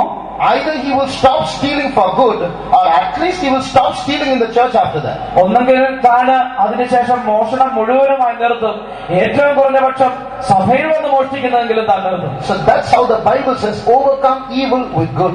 അതാണ് വേദപുസ്തകം പറയുന്നത്, നന്മയാൽ തിന്മയെ ജയിക്കുക. So when this brother buys cake and gives me, ഈ സഹോദരൻ എനിക്ക് കേക്ക് വാങ്ങി നൽകുമ്പോൾ there will be such a change in my life. I feel ashamed of how bad I am. എന്റെ ജീവിതത്തിൽ ഒരു വലിയ മാറ്റം വന്നിട്ട് എത്ര മോശമാണ് ഞാൻ എന്നുള്ള ഒരു ലജ്ജ എന്റെ ജീവിതത്തിൽ വരും. Just like the crookedness of a crooked line is made visible by a straight line drawn next to it. ഒരു വളഞ്ഞ വരയുടെ വളവ് നമുക്ക് മനസ്സിലാക്കുവാൻ കഴിയുന്നത് അതിനടുത്ത് നേരെയുള്ള ഒരു വര വരയ്ക്കുമ്പോഴാണ്. So just like that, when good is overcome by evil, that evil is put to shame. You heap coals of fire on his head, the Bible says. അപ്രകാരം നന്മയാൽ തിന്മയെ ജയിക്കുമ്പോൾ വേദപുസ്തകം പറയുന്നത് അവന്റെ തലമേൽ തീക്കനൽ കുന്നിക്കുമെന്നാണ്. So we are all going through trials. നാം എല്ലാ പരീക്ഷകളിലൂടെ കടന്നു പോകുന്നവരാണ്. How are we fighting? നാം എപ്രകാരമാണ് പോരാടുന്നത്? Dear brother, dear sister, പ്രിയ സഹോദര സഹോദരി, maybe we are good at praying, ഒരുപക്ഷെ നാം പ്രാർത്ഥനയിൽ നല്ലവരായിരിക്കാം, but that's not the point. എന്നാൽ അതല്ല കാര്യം. Maybe we are good soul winners. Soul winners. Maybe we are. ഒരുപക്ഷെ നാം അനേക ആത്മാക്കളെ നേടുന്നവരായിരിക്കാം, But that's not the point. എന്നാൽ അതല്ല കാര്യം. Maybe we wear white clothes on Sundays. ഒരുപക്ഷെ നാം ഞായറാഴ്ച വെള്ളവസ്ത്രം ധരിക്കുന്നവരായിരിക്കാം, But that's not the question. എന്നാൽ അതല്ല ചോദ്യം. These things will not qualify us for heaven. ഈ കാര്യങ്ങൾ നമ്മെ സ്വർഗരാജ്യത്തിന് യോഗ്യരാക്കുകയില്ല. I know a believer, എനിക്കൊരു വിശ്വാസി അറിയാം, very pious man, very pious, holy man, വളരെ വിശുദ്ധനായ മനുഷ്യനാണ്, very strict with his family. തന്റെ കുടുംബത്തോട് വളരെ കർശനമുള്ളവനാണ്. Every morning, early morning at 4 o'clock, he would get up to praise God. ഓരോ ദിവസവും രാവിലെ 4 മണിക്ക് ദൈവത്തെ സ്തുതിക്കേണ്ടതിന് താൻ എഴുന്നേൽക്കും. His children were not allowed to grow their hair; they would all have short hair. തന്റെ കുഞ്ഞുങ്ങൾക്ക് തലമുടി നീട്ടി വളർത്തുവാൻ അനുവാദമില്ല, എല്ലാം പച്ചവെട്ടിയിരിക്കുകയാണ്. All the meetings they'll come only dressed in white. അവര് എല്ലാ കൂട്ടങ്ങൾക്കും വെള്ളവസ്ത്രം ധരിച്ചേ വരികയുള്ളൂ. One day, on a rainy day, this man on his tree was cutting a branch. ഒരു മഴയുള്ള ദിവസത്തിൽ ഈ മനുഷ്യൻ ഒരു മരത്തിൽ കയറിയിരുന്ന അതിന്റെ ഒരു കമ്പ് മുറിക്കുകയായിരുന്നു. So then the neighbors warned him and saying, "There's an electric wire going there. You touch it, you're going to die." സഹോദരൻ, തന്റെ അയൽവാസി, അവിടെ ഒരു തന്റെ അടുത്തോടെ ഒരു ഇലക്ട്രിക് കമ്പി പോകുന്നുണ്ട്, അതിൽ തൊട്ടാൽ മരിക്കുമെന്ന് പറയുവാൻ താൻ അടുത്തു പോയി. So if you cut that branch and it touches the electric wire, you'll die. നിങ്ങൾ ആ ശിഖരം മുറിച്ച് അത് കറണ്ട് കമ്പിയിൽ കൊണ്ടാൽ നിങ്ങൾ മരിക്കും. So he said, "No, God is with me." താൻ പറഞ്ഞില്ല, ദൈവം എന്റെ കൂടെയുണ്ട്. Then those people asked, "Oh, God is with you, then you can hold the wire also, isn't it?" അപ്പോൾ ആ മനുഷ്യർ തന്നോട് ചോദിച്ചത്, ദൈവം കൂടെ ഉണ്ടെങ്കിൽ ആ കമ്പിയെ പിടിക്കാമല്ലോ. You know what he did? താൻ എന്ത് ചെയ്തെന്നറിയുമോ? He went and held the wire. താൻ ചെന്ന് ആ കമ്പിയിൽ പിടിച്ചു. You know what happened? എന്ത് സംഭവിച്ചെന്നറിയുമോ? The transformer in that area exploded, but he survived. ആ ഭാഗത്തുള്ള ട്രാൻസ്ഫോമർ കത്തിപ്പോയി, തനിക്കൊന്നും സംഭവിച്ചില്ല. Such a man of faith he was. അത്ര വിശ്വാസമുള്ള ഒരു മനുഷ്യൻ. But you know what happened? എന്ത് സംഭവിച്ചെന്നറിയുമോ? As he was so spiritual, താൻ എത്രത്തോളം ആത്മീയനായിരുന്നുവോ, slowly he started criticizing the servants of God. താൻ അല്പാൽപമായി കർത്താവിന്റെ ശുശ്രൂഷകരെ കുറ്റം പറയുവാൻ, പരിഹസിക്കുവാൻ തുടങ്ങി. Oh, this man doesn't know how to preach. ഇദ്ദേഹത്തിന് എങ്ങനെ പ്രസംഗിക്കണമെന്ന് അറിയില്ല. What is he preaching on? താൻ എന്താണ് ഞായറാഴ്ച പ്രസംഗിക്കുന്നത്?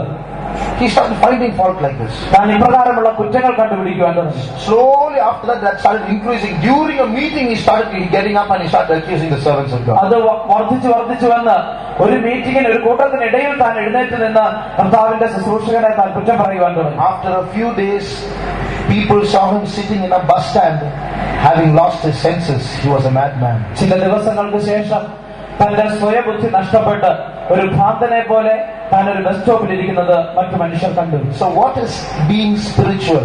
എന്താണ് ആത്മീകനാകുക എന്ന് പറഞ്ഞാൽ? Not praying lots, അധികം പ്രാർത്ഥിക്കുന്നതല്ല, but by praying lots we have to grow in the character of Christ. അധികം പ്രാർത്ഥിച്ച് യേശുവിന്റെ സ്വഭാവത്തിൽ നാം വളരണം. We wear white clothes not to show off to others that we are holy people and spiritual people and consecrated people. We wear white clothes only to humble ourselves to receive grace in God's sight, because we don't want to have the things of this world. നാം വെള്ളവസ്ത്രം ധരിക്കേണ്ടത് വിശുദ്ധരാണ്, പ്രതിഷ്ഠിക്കപ്പെട്ടവരാണ് എന്ന് മറ്റു മനുഷ്യരെ കാണിക്കേണ്ടതിനല്ല. വെള്ളവസ്ത്രം ധരിക്കുന്നത് നമ്മെ തന്നെ താഴ്ത്തിയിട്ട് ദൈവത്തിന്റെ കൃപ പ്രാപിച്ച് ഈ ലോകത്തിലെ കാര്യങ്ങൾ നമുക്ക് വരാതിരിക്കേണ്ടതിനാണ് നാം അത് ധരിക്കുന്നത്. Shall we close our eyes? നമ്മുടെ കണ്ണുകളെ നമുക്ക് അടയ്ക്കാം. We are all going through various battles in our lives. നാം നമ്മുടെ ജീവിതത്തിൽ പല വിധത്തിലുള്ള യുദ്ധങ്ങളിലൂടെ കടന്നു പോകുന്നവരാണ്. How are we fighting those battles? നാം എപ്രകാരമാണ് ആ യുദ്ധങ്ങൾ ചെയ്യുന്നത്? Are we fighting it carnally like everybody else?